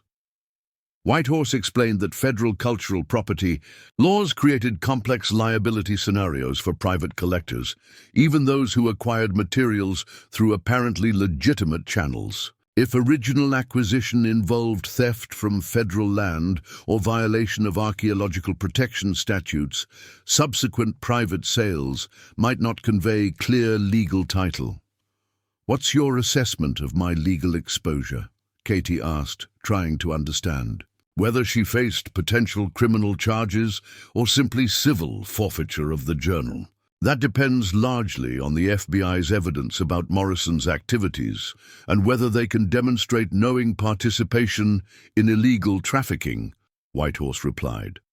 Your documentation suggests good faith inheritance, which should protect you from criminal prosecution, but civil forfeiture remains possible if the government proves the materials were originally stolen. The attorney's analysis of Katie's options was sobering but not entirely discouraging. Proactive cooperation with federal investigators while maintaining constitutional protections through legal representation could demonstrate good faith and potentially lead to negotiated settlements that preserve some private ownership rights. I'd recommend voluntary disclosure of the journal's contents through controlled legal channels, Whitehorse advised. This demonstrates cooperation while protecting your interests and could position you for favorable treatment if the government ultimately asserts forfeiture claims. Katie found herself torn between the attorney's cautious approach and her growing sense that voluntary disclosure would eliminate any possibility of pursuing Sullivan's treasure caches independently. Federal oversight would almost certainly prevent private treasure hunting activities, regardless of the ultimate resolution of ownership questions. What if I wanted to pursue historical research based on the journal's contents before disclosing everything to federal investigators? Katie asked. Testing the boundaries of legal compliance. Whitehorse's expression grew serious. Any treasure hunting activities on federal land without proper permits would constitute additional federal violations, potentially transforming you from witness to defendant. I'd strongly advise against independent archaeological activities while under federal investigation. The legal consultation concluded with Whitehorse agreeing to represent Katie in all federal contacts. But his advice essentially eliminated her window for private treasure hunting activities. Compliance with federal regulations and protection of her legal interests required abandoning any immediate plans for following Sullivan's maps. Tuesday afternoon brought an unexpected visit from Marcus Webb, who appeared at Katie's father's farmhouse, without advance notice, claiming urgent need to discuss developments in federal oversight of Sullivan materials. Webb's unscheduled arrival immediately raised Katie's suspicions, particularly given her attorney's warnings about protecting confidential information during federal investigations. Ms. Rodriguez, I'm sorry to show up unannounced, but I've learned through my professional contacts that federal agencies are moving very aggressively on Sullivan-related materials, Webb explained, his demeanor carrying more urgency than their previous coffee shop meeting. We may have very limited time to preserve private research opportunities. Katie remained on her doorstep rather than inviting Webb inside, following Whitehorse's advice about controlling access to potentially sensitive materials. What kind of developments are you referring to? Federal agents have apparently been investigating Harold Morrison's activities for over a year, focusing on materials he acquired through questionable channels in the 1990s, Webb revealed. Several collectors who purchased items from Morrison's estate have received federal subpoenas, demanding disclosure of their acquisitions. This information aligned with Special Agent Torres's references to ongoing trafficking investigations, but Katie remained uncertain about Webb's motivations for sharing such detailed intelligence about federal activities. His knowledge suggested either legitimate professional connections or potentially problematic involvement in the same networks under federal investigation. What are you proposing in terms of preserving research opportunities? Katie asked carefully, maintaining physical distance while gathering information. Webb's proposal involved immediate field reconnaissance to verify Sullivan's geographic descriptions, before federal oversight eliminated private access to potential archaeological sites. His plan included using high-end GPS equipment and ground-penetrating radar to create detailed site surveys that could guide future excavation activities under appropriate legal frameworks. This isn't treasure hunting in the traditional sense, Webb emphasized. It's professional archaeological survey work that would establish scientific baseline data for any future research partnerships with institutions or government agencies. The distinction between reconnaissance and treasure hunting seemed dubious to Katie, particularly given her attorney's warnings about federal oversight and permit requirements. Webb's urgency suggested awareness that his proposed activities might not withstand legal scrutiny if delayed until proper authorization could be obtained. I appreciate your expertise, but I've been advised to avoid any field activities until legal questions about the journal are resolved, Katie replied diplomatically. Federal attention has created complications that need to be addressed through proper legal channels. Webb's disappointment was obvious, but he accepted Katie's position with professional grace. Before leaving, he provided his contact information again and emphasized that his offer of collaboration would remain available if circumstances changed. To allow private research activities. After Webb's departure, Katie called Whitehorse to report the contact and seek advice about handling outside researchers who might be operating in legal gray areas. The attorney's response was immediate and unequivocal. Avoid any collaboration with Webb or similar operators until federal investigations are resolved, Whitehorse advised firmly. Independent treasure hunters often operate at the margins of legal compliance, and association with questionable activities could compromise your position with federal investigators. Tuesday evening brought a family dinner with Maya and Carlos at the farmhouse, providing Katie with welcome distraction from the legal and practical complications surrounding Sullivan's journal. The children were excited about staying overnight at their grandfather's house, treating it as an adventure while remaining oblivious to the extraordinary circumstances that had brought their family to this crossroads. As Katie prepared bedtime, snacks in her father's kitchen, she found herself studying the room where she had first opened Sullivan's journal and began this journey into frontier archaeology and federal investigations. The contrast between her children's innocent excitement and the complex adult decisions she was navigating highlighted the stakes involved in every choice she made about the journal's future. Maya's bedtime questions about why they were staying at Grandpa's house so often led to careful explanations about settling his estate and deciding what to do with his belongings. Katie had prepared age-appropriate responses that emphasized family history and responsibility without revealing the extraordinary nature of her recent discoveries. "Did Grandpa have any treasure?" Carlos asked with the direct curiosity of a 6-year-old, unknowingly touching on the central question that was reshaping his mother's life. "Grandpa collected things that were important to him," Katie replied carefully.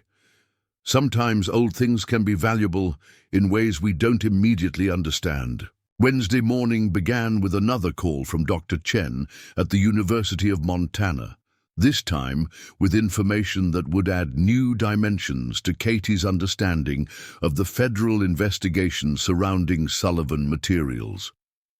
The professor had been contacted by FBI agents requesting information about her consultation with Katie, confirming that federal oversight was expanding to include all academic contacts related to the journal. "Ms. Rodriguez, I wanted to inform you that federal agents visited my office yesterday afternoon," Dr. Chen reported.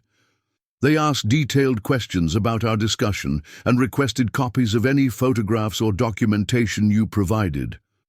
Katie felt a familiar tightness in her chest as she processed this escalation.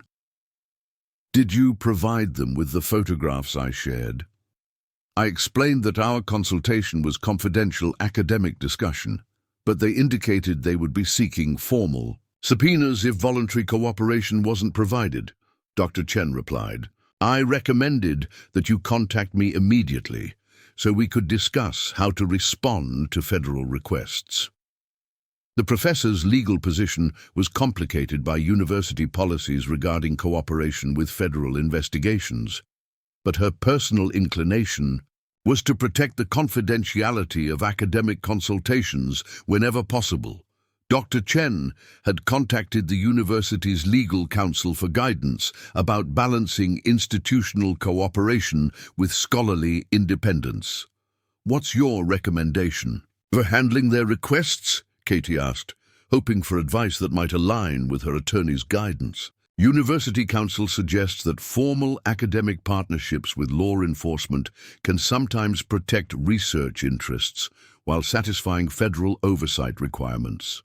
Dr. Chen explained, "If you're willing to consider institutional collaboration, we might be able to structure arrangements that preserve both legal compliance and scholarly access."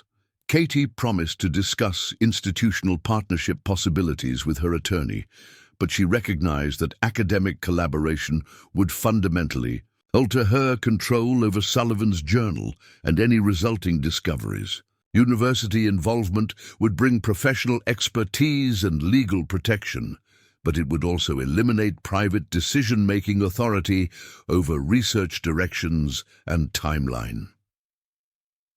Wednesday afternoon brought the long-anticipated return call from Special Agent Torres, who had apparently decided that Katie's attorney consultation period had been sufficient and federal patience was approaching its limits. Torres's tone remained professional, but her message carried unmistakable implications about the consequences of continued delay. "Ms. Rodriguez, we understand you've retained legal counsel, which is certainly your right," Torres began. "However, we'd like to schedule a formal interview within the next few days to discuss the materials in your possession and their connection to our ongoing investigation." Katie referred Torres to Whitehorse's office for scheduling, maintaining her position that all federal contacts would be handled through legal representation. The agent accepted this arrangement, but made it clear that federal interest was intensifying rather than diminishing with time. "I should mention that we've obtained search warrants for several locations connected to our investigation," Torres added significantly. "We're hoping that voluntary cooperation will make more intrusive legal procedures unnecessary." The implied threat of search warrants created new urgency for Katie's decision-making process. While her attorney had expressed confidence about her legal position, federal agents clearly possessed sufficient evidence to convince judges that criminal activity might be involved in Sullivan journal ownership. Katie's call to Whitehorse after Torres's contact resulted in an immediate strategy session to prepare for the federal interview while protecting her constitutional rights and family interests. The attorney's experience with federal cultural property cases provided valuable insight into negotiation strategies that might preserve some private ownership rights while satisfying government oversight requirements. The key is demonstrating good faith cooperation while maintaining clear boundaries about what you're willing to disclose and under what circumstances, Whitehorse explained. Federal agents often begin with broad requests, hoping that voluntary compliance will exceed legal requirements. Whitehorse's strategy involved controlled disclosure of Sullivan journal contents through carefully structured legal proceedings that would establish Katie's cooperation while preserving potential claims to legitimate ownership. The approach required delicate balancing between federal demands and private rights, but it offered the best available protection for Katie's family interests. Thursday morning's federal interview took place at the FBI's Billings field office, with Katie accompanied by Whitehorse and facing Special Agent Torres, plus 2 additional federal investigators whose presence suggested the scope and seriousness of their inquiry. The formal conference room setting, with recording equipment and multiple legal representatives, created an atmosphere that felt more like criminal prosecution than cooperative consultation. Torres began by explaining the federal investigation's background, revealing that Harold Morrison had been under surveillance for suspected illegal trafficking activities during the final years of his life. Federal agents had documented Morrison's acquisition of materials from sources that appeared to violate archaeological protection statutes, but his death had prevented prosecution and left questions about the disposition of his collection. "We're not suggesting that your father or you have committed any crimes," Torres emphasized. "However, materials that Morrison acquired illegally don't become legitimate through subsequent private sales, regardless of the buyer's good faith."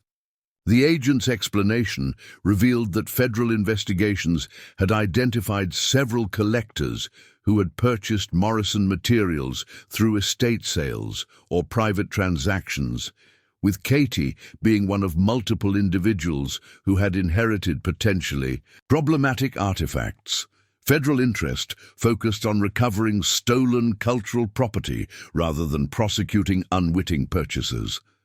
But cooperation was expected to avoid civil forfeiture proceedings. "What specific evidence do you have that the Sullivan Journal was acquired illegally?" Whitehorse asked, probing the strength of federal claims while protecting Katie's interests. Torres provided documentation showing that Morrison had acquired several historical manuscripts from questionable sources during the 1990s, including transactions with individuals who were later prosecuted for archaeological theft. While the specific provenance of Sullivan materials remained unclear, the pattern of Morrison's activities suggested systematic acquisition of stolen cultural property. "We're prepared to offer Ms. Rodriguez favorable consideration in exchange for voluntary surrender of the Sullivan materials and full cooperation with our investigation," Torres continued. "This could include recognition of her legitimate inheritance interests and potential compensation for her family's loss." Katie found herself facing the moment of decision she had been dreading since discovering Sullivan's journal.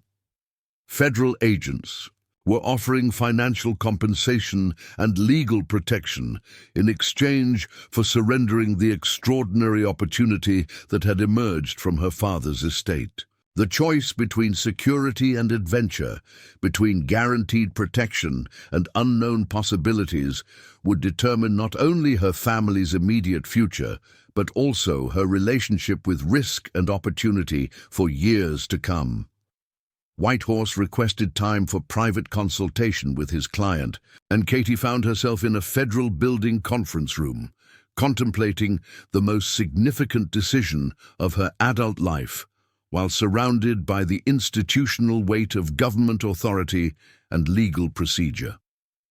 The private consultation room, adjacent to the FBI interview facility, felt claustrophobic despite its adequate size, with institutional lighting and generic furnishings that seemed designed to eliminate any sense of comfort or familiarity. Katie sat across from Whitehorse, acutely aware that their conversation would determine whether she surrendered Sullivan's journal to federal custody or attempted to negotiate terms that might preserve some connection to the extraordinary discovery that had emerged from her father's barn. "The government's offer is actually quite reasonable given the circumstances," Whitehorse began, his tone suggesting professional assessment rather than personal recommendation. "Voluntary surrender with cooperation could result in financial compensation that exceeds what you might realistically expect from independent treasure hunting, while eliminating all legal risks." Katie understood the practical wisdom of her attorney's analysis, but accepting federal terms felt like betraying her father's years of careful research and abandoning the most significant opportunity her family might ever encounter. "What are the realistic chances of negotiating terms that would allow some form of continued involvement with Sullivan materials?" "Limited," Whitehorse replied honestly. "Federal agencies rarely agree to shared custody arrangements for materials they consider evidence in criminal investigations. Your best hope would be future academic access through institutional partnerships, but private treasure hunting activities would almost certainly be prohibited."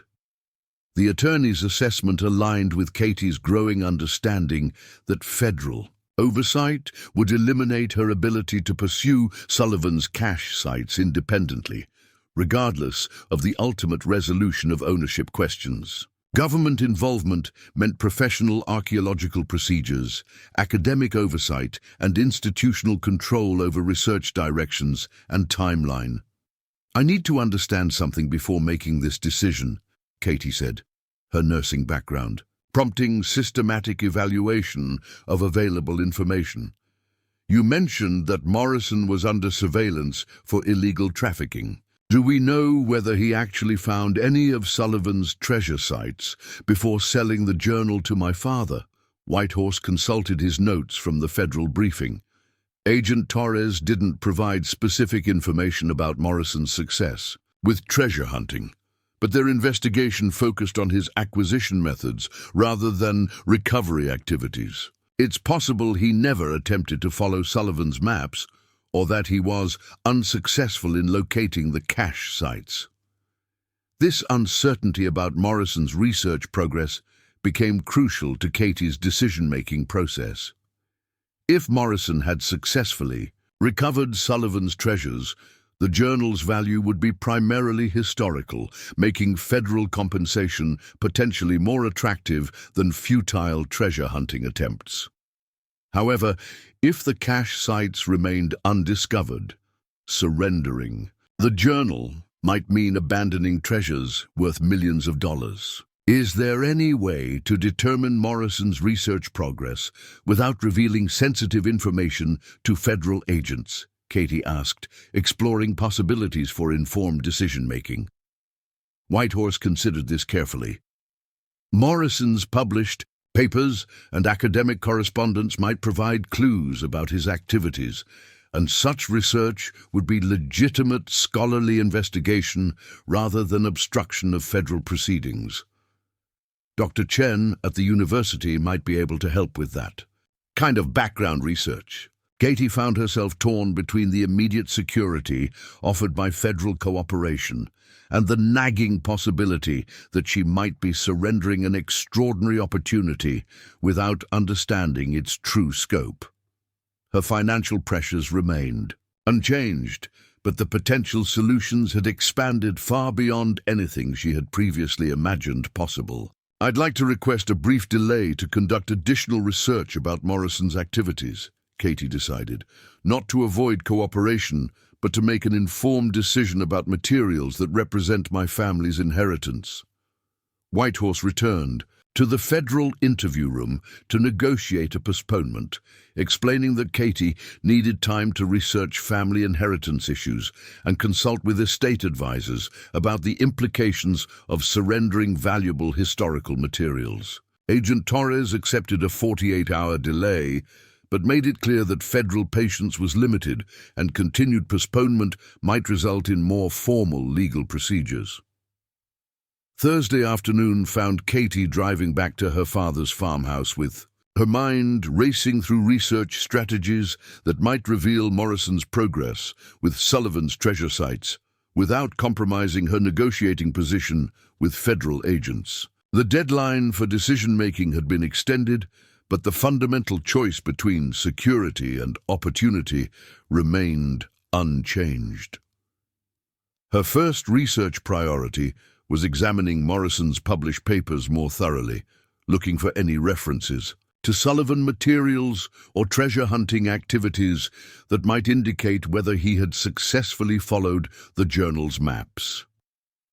Dr. Chen had mentioned Morrison's academic publications, but Katie had not yet reviewed them systematically for clues about his private research projects.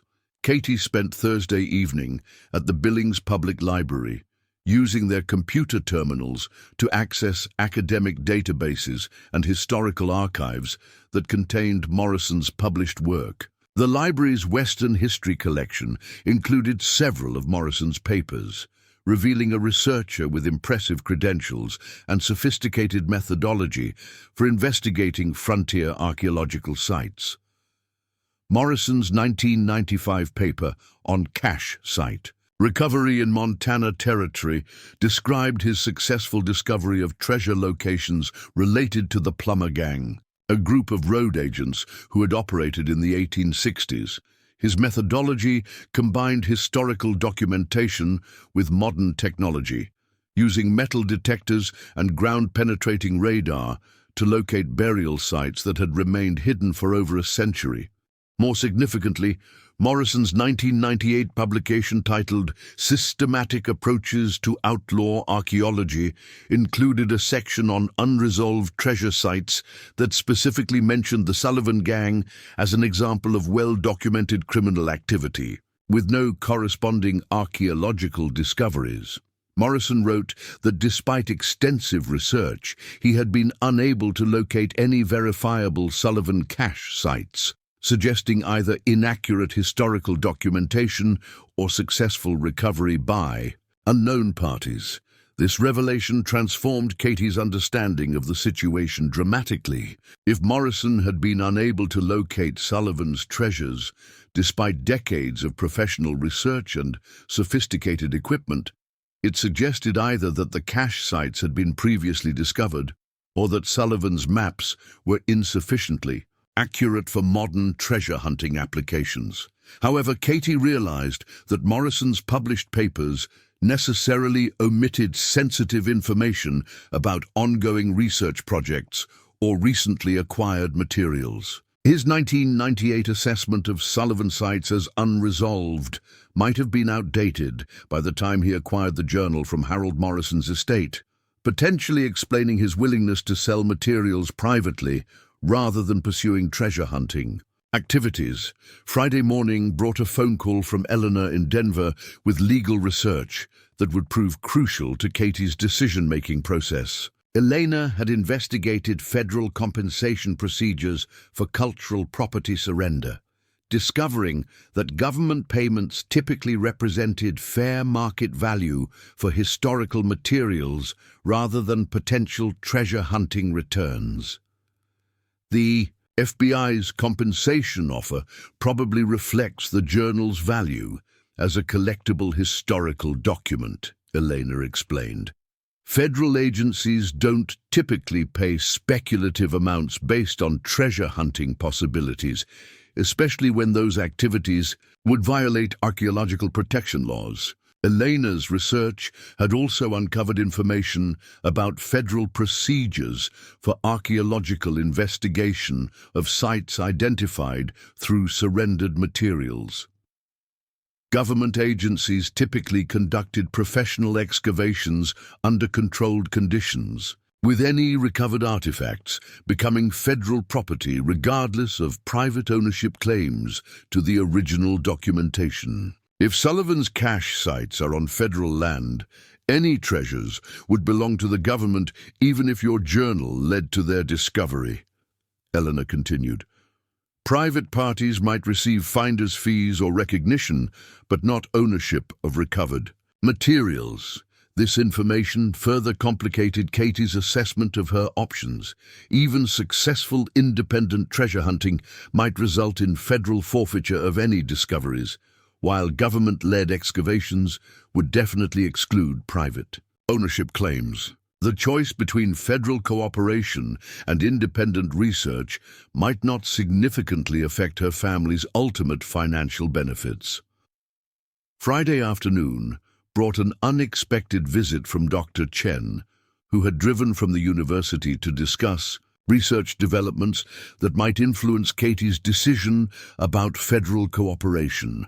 The professor carried a briefcase filled with documents that suggested Morrison's Sullivan research had been more extensive than his published papers indicated. "I've been reviewing Morrison's personal papers in our archives," Dr. Chen explained as they sat in Frank's kitchen, the same location where Katie had first opened Sullivan's journal. The university received his research materials as a donation after his death, and some of those documents relate directly to Sullivan materials. Dr. Chen's archival research had uncovered evidence that Morrison had indeed acquired Sullivan's journal several years before his death, contradicting the timeline suggested by his 1998 publication dismissing Sullivan sites as unresolved. Morrison's private notes indicated that he had been actively researching the journal's contents, using GPS technology to identify modern coordinates for Sullivan's historical geographic descriptions. Morrison apparently succeeded in locating at least 3 sites that match Sullivan's cache descriptions, Dr. Chen revealed, opening her briefcase to extract photocopied pages from Morrison's research notes. His field reports describe reconnaissance activities at locations in the Helena National Forest during 2006 and 2007. The professor's documentation showed that Morrison had used sophisticated archaeological survey techniques to investigate Sullivan. Sites including ground-penetrating radar and systematic metal detection surveys. His notes indicated discovery of disturbed ground and metal fragments at 2 locations, suggesting that previous treasure hunters might have located and excavated Sullivan's caches decades or centuries earlier.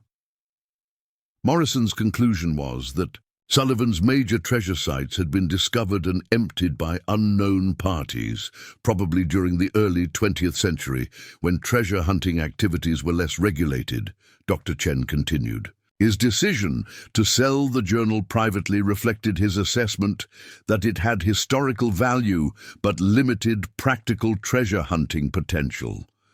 This revelation fundamentally altered Katie's understanding of Sullivan's journal and the decision she faced regarding federal cooperation.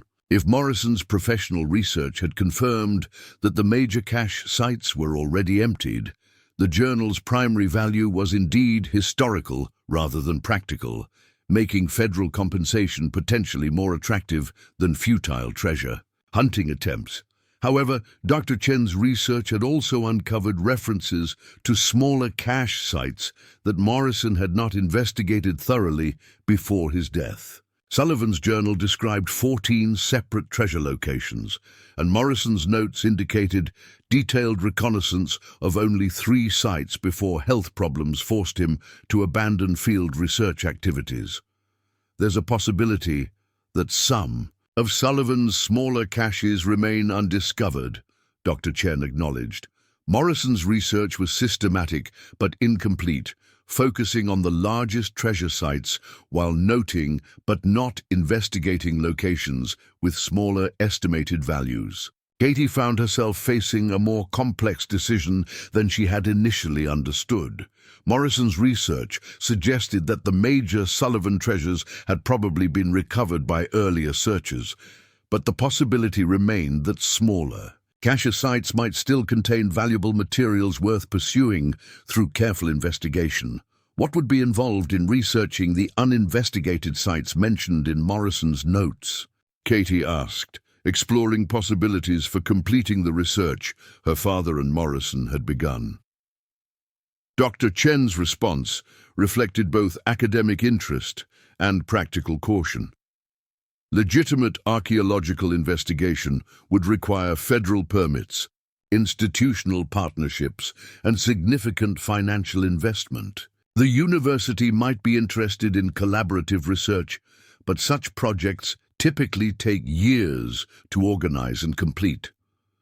The professor's institutional perspective offered long-term possibilities for scholarly investigation of Sullivan materials, but Katie's immediate financial pressures and federal deadline made academic partnerships impractical for addressing her family's current needs. University collaboration might preserve access to Sullivan research, but it would not provide timely solutions to her mortgage payments and children's expenses. Friday evening brought Katie's final opportunity to review all available information before making her decision about federal cooperation. She spread Morrison's research notes, Dr. Chen's academic documentation, and Sullivan's original journal across her father's kitchen table, trying to synthesize everything she had learned into a coherent assessment of her options and their likely outcomes. The evidence suggested that Morrison's professional research had been thorough and sophisticated, using techniques and equipment that Katie could not replicate independently. His conclusion that major Sullivan sites had been previously excavated carried considerable weight, given his expertise and access to resources far beyond anything Katie could assemble.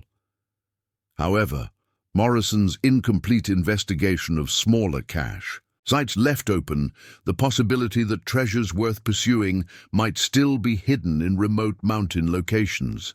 Sullivan's detailed descriptions included several sites that Morrison had noted but not investigated, potentially representing opportunities for discovery that professional archaeological research had not yet explored.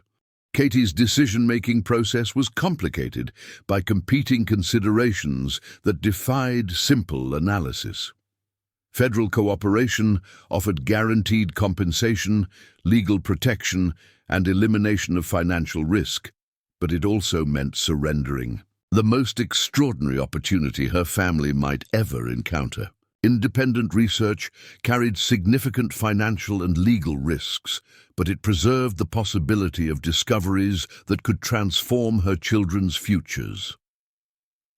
As Friday night deepened into early Saturday morning, Katie found herself reading Sullivan's journal again, studying his careful handwriting and detailed maps while contemplating the remarkable journey that had brought her to this crossroads. The Outlaw's precise documentation reflected years of careful planning and accumulated wealth that had remained hidden for over a century, waiting for someone with the knowledge and determination to follow his cryptic geographic descriptions.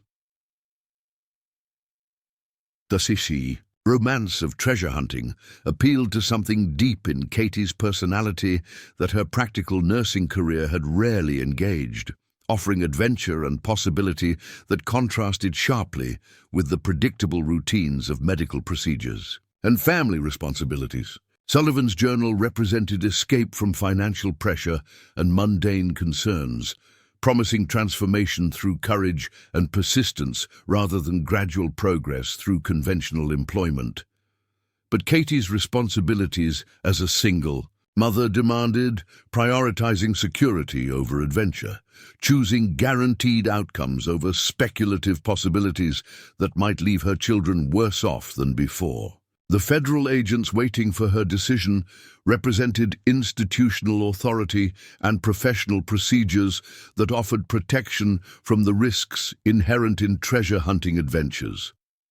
Saturday morning would bring her final choice between surrendering Sullivan's journal to federal custody or attempting to negotiate terms that might preserve some connection to the extraordinary discovery that had emerged from her father's careful estate planning. The decision would determine not only her family's immediate financial situation, but also her relationship with risk, opportunity, and the kind of person she wanted to be when faced with circumstances that demanded choosing between security and possibility.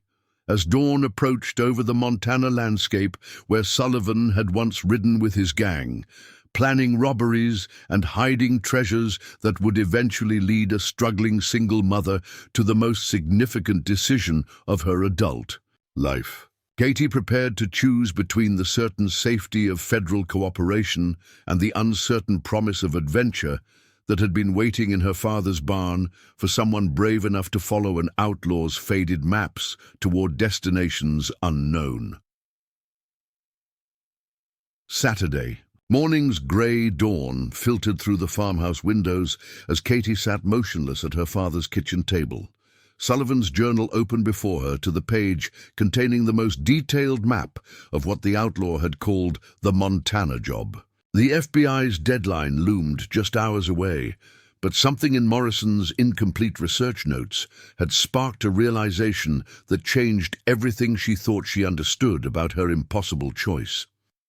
Morrison's field reports had focused exclusively on the three largest cache sites, those containing Sullivan's estimates of $40,000 to $50,000 in gold and currency.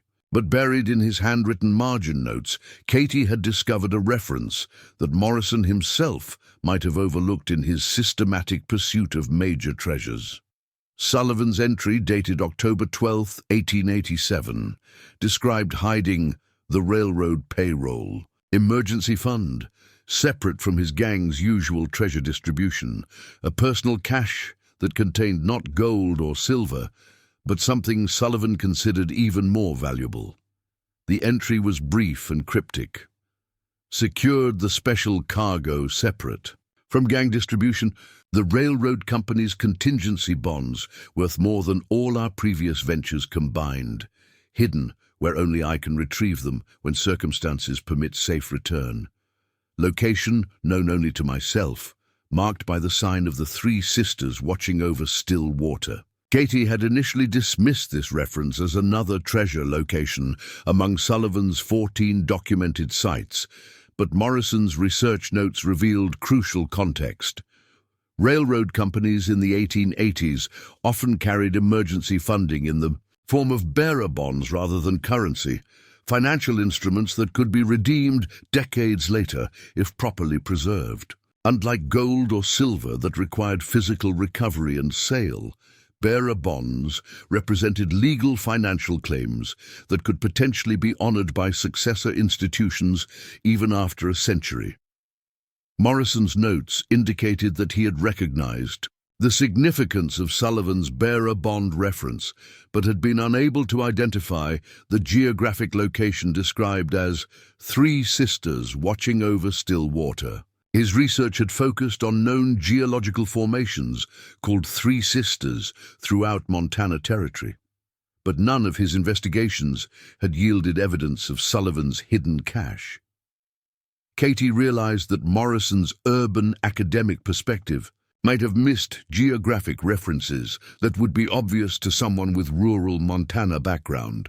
Three Sisters Watching Over Still Water could describe countless landscape features throughout the region, but Frank's additional research materials contained topographic surveys and local geographic databases that Morrison might not have accessed. The decision crystallized with startling clarity as Katie understood that she possessed research capabilities Morrison had lacked, combined with time pressure that demanded immediate action rather than methodical academic investigation. Federal cooperation would eliminate any possibility of pursuing Sullivan's bearer bond cache, but the deadline also created an opportunity for reconnaissance that might determine whether the most valuable treasure remained undiscovered. Katie's phone call to Marcus Webb at 7:30 Saturday morning carried an urgency that immediately captured the freelance researcher's attention. Despite her attorney's warnings about Webb's questionable legal compliance, his expertise in frontier archaeology and willingness to act quickly made him her only viable option for immediate field investigation. "Mr. Webb, this is Katie Rodriguez. I've reconsidered your offer of collaboration, but I need to move very quickly due to circumstances beyond my control." Webb's response reflected both excitement and professional wariness. "What's changed since our last conversation? You mentioned federal complications that required legal resolution." Katie had prepared a careful explanation that emphasized research objectives rather than treasure hunting activities. "I've discovered additional information about Sullivan's cache sites that suggests previous investigations may have been incomplete. I'd like to conduct reconnaissance of one specific location before making final decisions about federal cooperation." "How much time are we discussing?" Webb asked, clearly calculating logistical requirements. "Professional archaeological survey. Work typically requires days or weeks for proper documentation. 24 hours maximum," Katie replied. "This is preliminary reconnaissance to determine whether more extensive research would be worthwhile, not comprehensive archaeological investigation." Webb's willingness to organize immediate field research despite the compressed timeline suggested either exceptional capability or questionable judgment about proper archaeological procedures. His proposal involved using handheld GPS units and basic metal detection equipment to conduct rapid site assessment without ground disturbance that might violate federal regulations. "I can have equipment assembled and transportation arranged within 2 hours, Webb confirmed, "but I need to understand the legal framework we're operating under. Are we conducting this research with federal knowledge and approval?" Katie had anticipated this question, and prepared a response that maintained technical accuracy while avoiding complete disclosure of her circumstances. Federal agencies are aware of my possession of Sullivan materials, but they haven't prohibited research activities that comply with archaeological protection statutes. This statement was technically true, as federal agents had not explicitly forbidden reconnaissance activities, though Katie suspected they would strongly disapprove if they learned about her weekend plans. The distinction between permitted observation and prohibited excavation provided legal cover for preliminary investigation, assuming no ground disturbance occurred. Webb accepted Katie's parameters and agreed to meet at a designated trailhead in the Helena National Forest by 11 o'clock, providing time to assemble equipment and review topographic data relevant to Sullivan's geographic descriptions. Katie would bring photocopies of relevant journal pages and Morrison's research notes, while Webb would provide technical equipment and archaeological expertise. The decision to pursue immediate field research felt simultaneously liberating and terrifying, representing the first proactive choice Katie had made since discovering Sullivan's journal, rather than simply reacting to external pressures from federal agents and legal advisors. For the first time in a week, she was taking control of her circumstances rather than allowing others to dictate her options.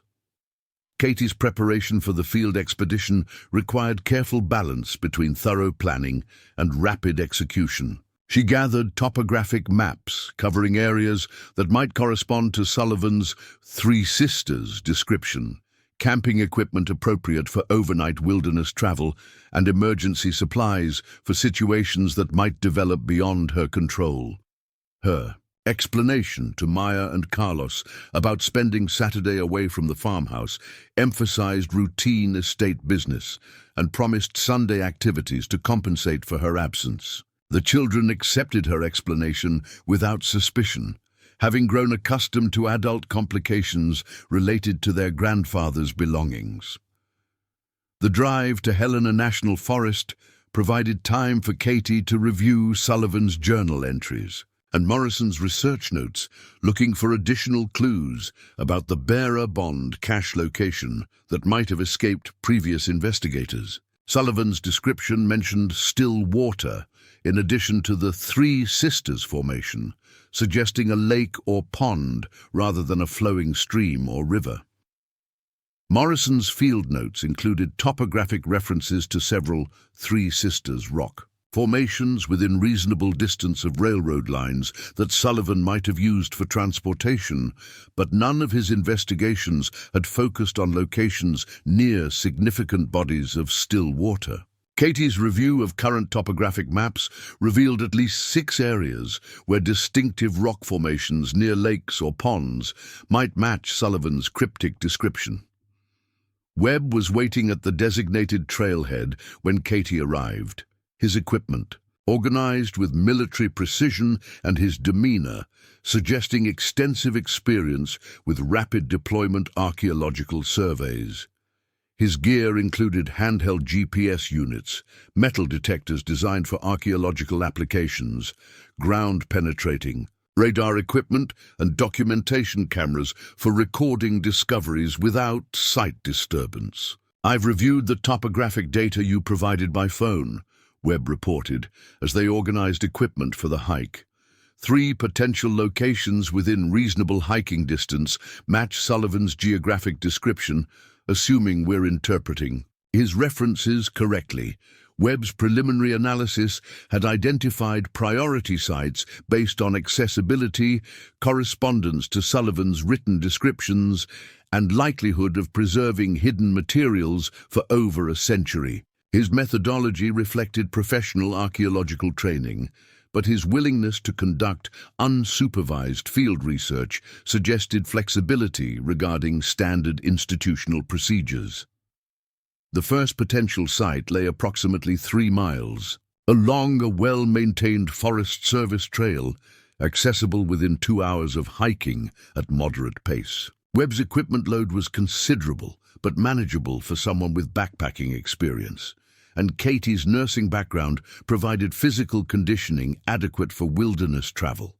The autumn forest displayed spectacular colors that would have captured Katie's attention under normal circumstances, but her focus remained entirely on navigation and site identification rather than scenic appreciation. Every step carried her further from federal oversight and closer to either extraordinary discovery or comprehensive disappointment. Webb maintained professional conversation during the hike, discussing Sullivan's historical significance and the archaeological methods appropriate for investigating 19th-century cache sites. His expertise was immediately apparent, but Katie remained cautious about revealing sensitive details from the journal or Morrison's research until their working relationship could be evaluated more thoroughly. The first potential site proved disappointing upon arrival. 3 large granite formations near a small alpine pond created a landscape that might have inspired Sullivan's Three Sisters description, but Webb's metal detection survey revealed no anomalous readings suggesting buried materials. More importantly, the site's accessibility from modern hiking trails suggested that casual treasure hunters would have investigated the area thoroughly over the decades. This location is too obvious, Webb concluded, after completing systematic metal detection sweeps around the granite formations. Sullivan was careful about hiding his caches in places that wouldn't attract attention from casual observers or accidental discovery. The second potential site required additional hiking through more challenging terrain, following game trails and topographic features rather than maintained Forest Service routes. Webb's navigation skills proved essential as they worked through dense forest toward coordinates that corresponded to Sullivan's geographic references. Katie found herself increasingly impressed by Webb's professionalism and archaeological expertise, despite her attorney's warnings about independent researchers operating outside institutional oversight. His approach emphasized documentation and minimal impact techniques that suggested legitimate scientific training rather than treasure hunting enthusiasm. The second site presented more promising characteristics upon initial assessment. 3. Distinctive rock spires overlooked a hidden mountain lake that could only be accessed through careful navigation, creating the kind of remote location Sullivan would have preferred for valuable cache sites. The area showed no evidence of previous disturbance, and its isolation made accidental discovery highly unlikely. Webb's metal detection survey of the area around the rock spires immediately produced positive results, with consistent readings, suggesting buried metal objects in a pattern that appeared deliberate rather than random. The signals indicated multiple metal items buried at various depths, consistent with Sullivan's description of the Barabond cache as containing special cargo beyond typical currency and jewelry. "This is definitely artificial burial," Webb announced, his excitement carefully controlled but obvious. Multiple metal objects in organized pattern, probably buried simultaneously. The depth readings suggest they've been here for decades at minimum. Katie felt her pulse accelerate as Webb's technical analysis confirmed that they had likely located Sullivan's Barabond cache, the personal treasure that the outlaw had hidden separately from his gang's usual distribution procedures. The metal detection readings indicated substantial buried materials, potentially including the railroad company bonds, that could be worth enormous amounts if they remained legally valid. Webb's ground-penetrating radar survey provided additional confirmation, revealing soil disturbances consistent with deliberate excavation and burial activities. The radar images showed a rectangular void, approximately 3 feet deep, surrounded by metal objects arranged in what appeared to be protective containers. "This is a significant archaeological find," Webb stated with professional assessment. Whether it's Sullivan's cache or some other historical burial, this site represents important cultural heritage that should be investigated under proper academic protocols. Katie realized that they had reached the moment of decision that would determine whether her weekend reconnaissance would remain within legal boundaries or cross into prohibited archaeological activities. Webb's equipment could provide detailed documentation of the burial site, but actual recovery of materials would constitute excavation activities requiring federal permits. What are our options for determining the contents without prohibited excavation?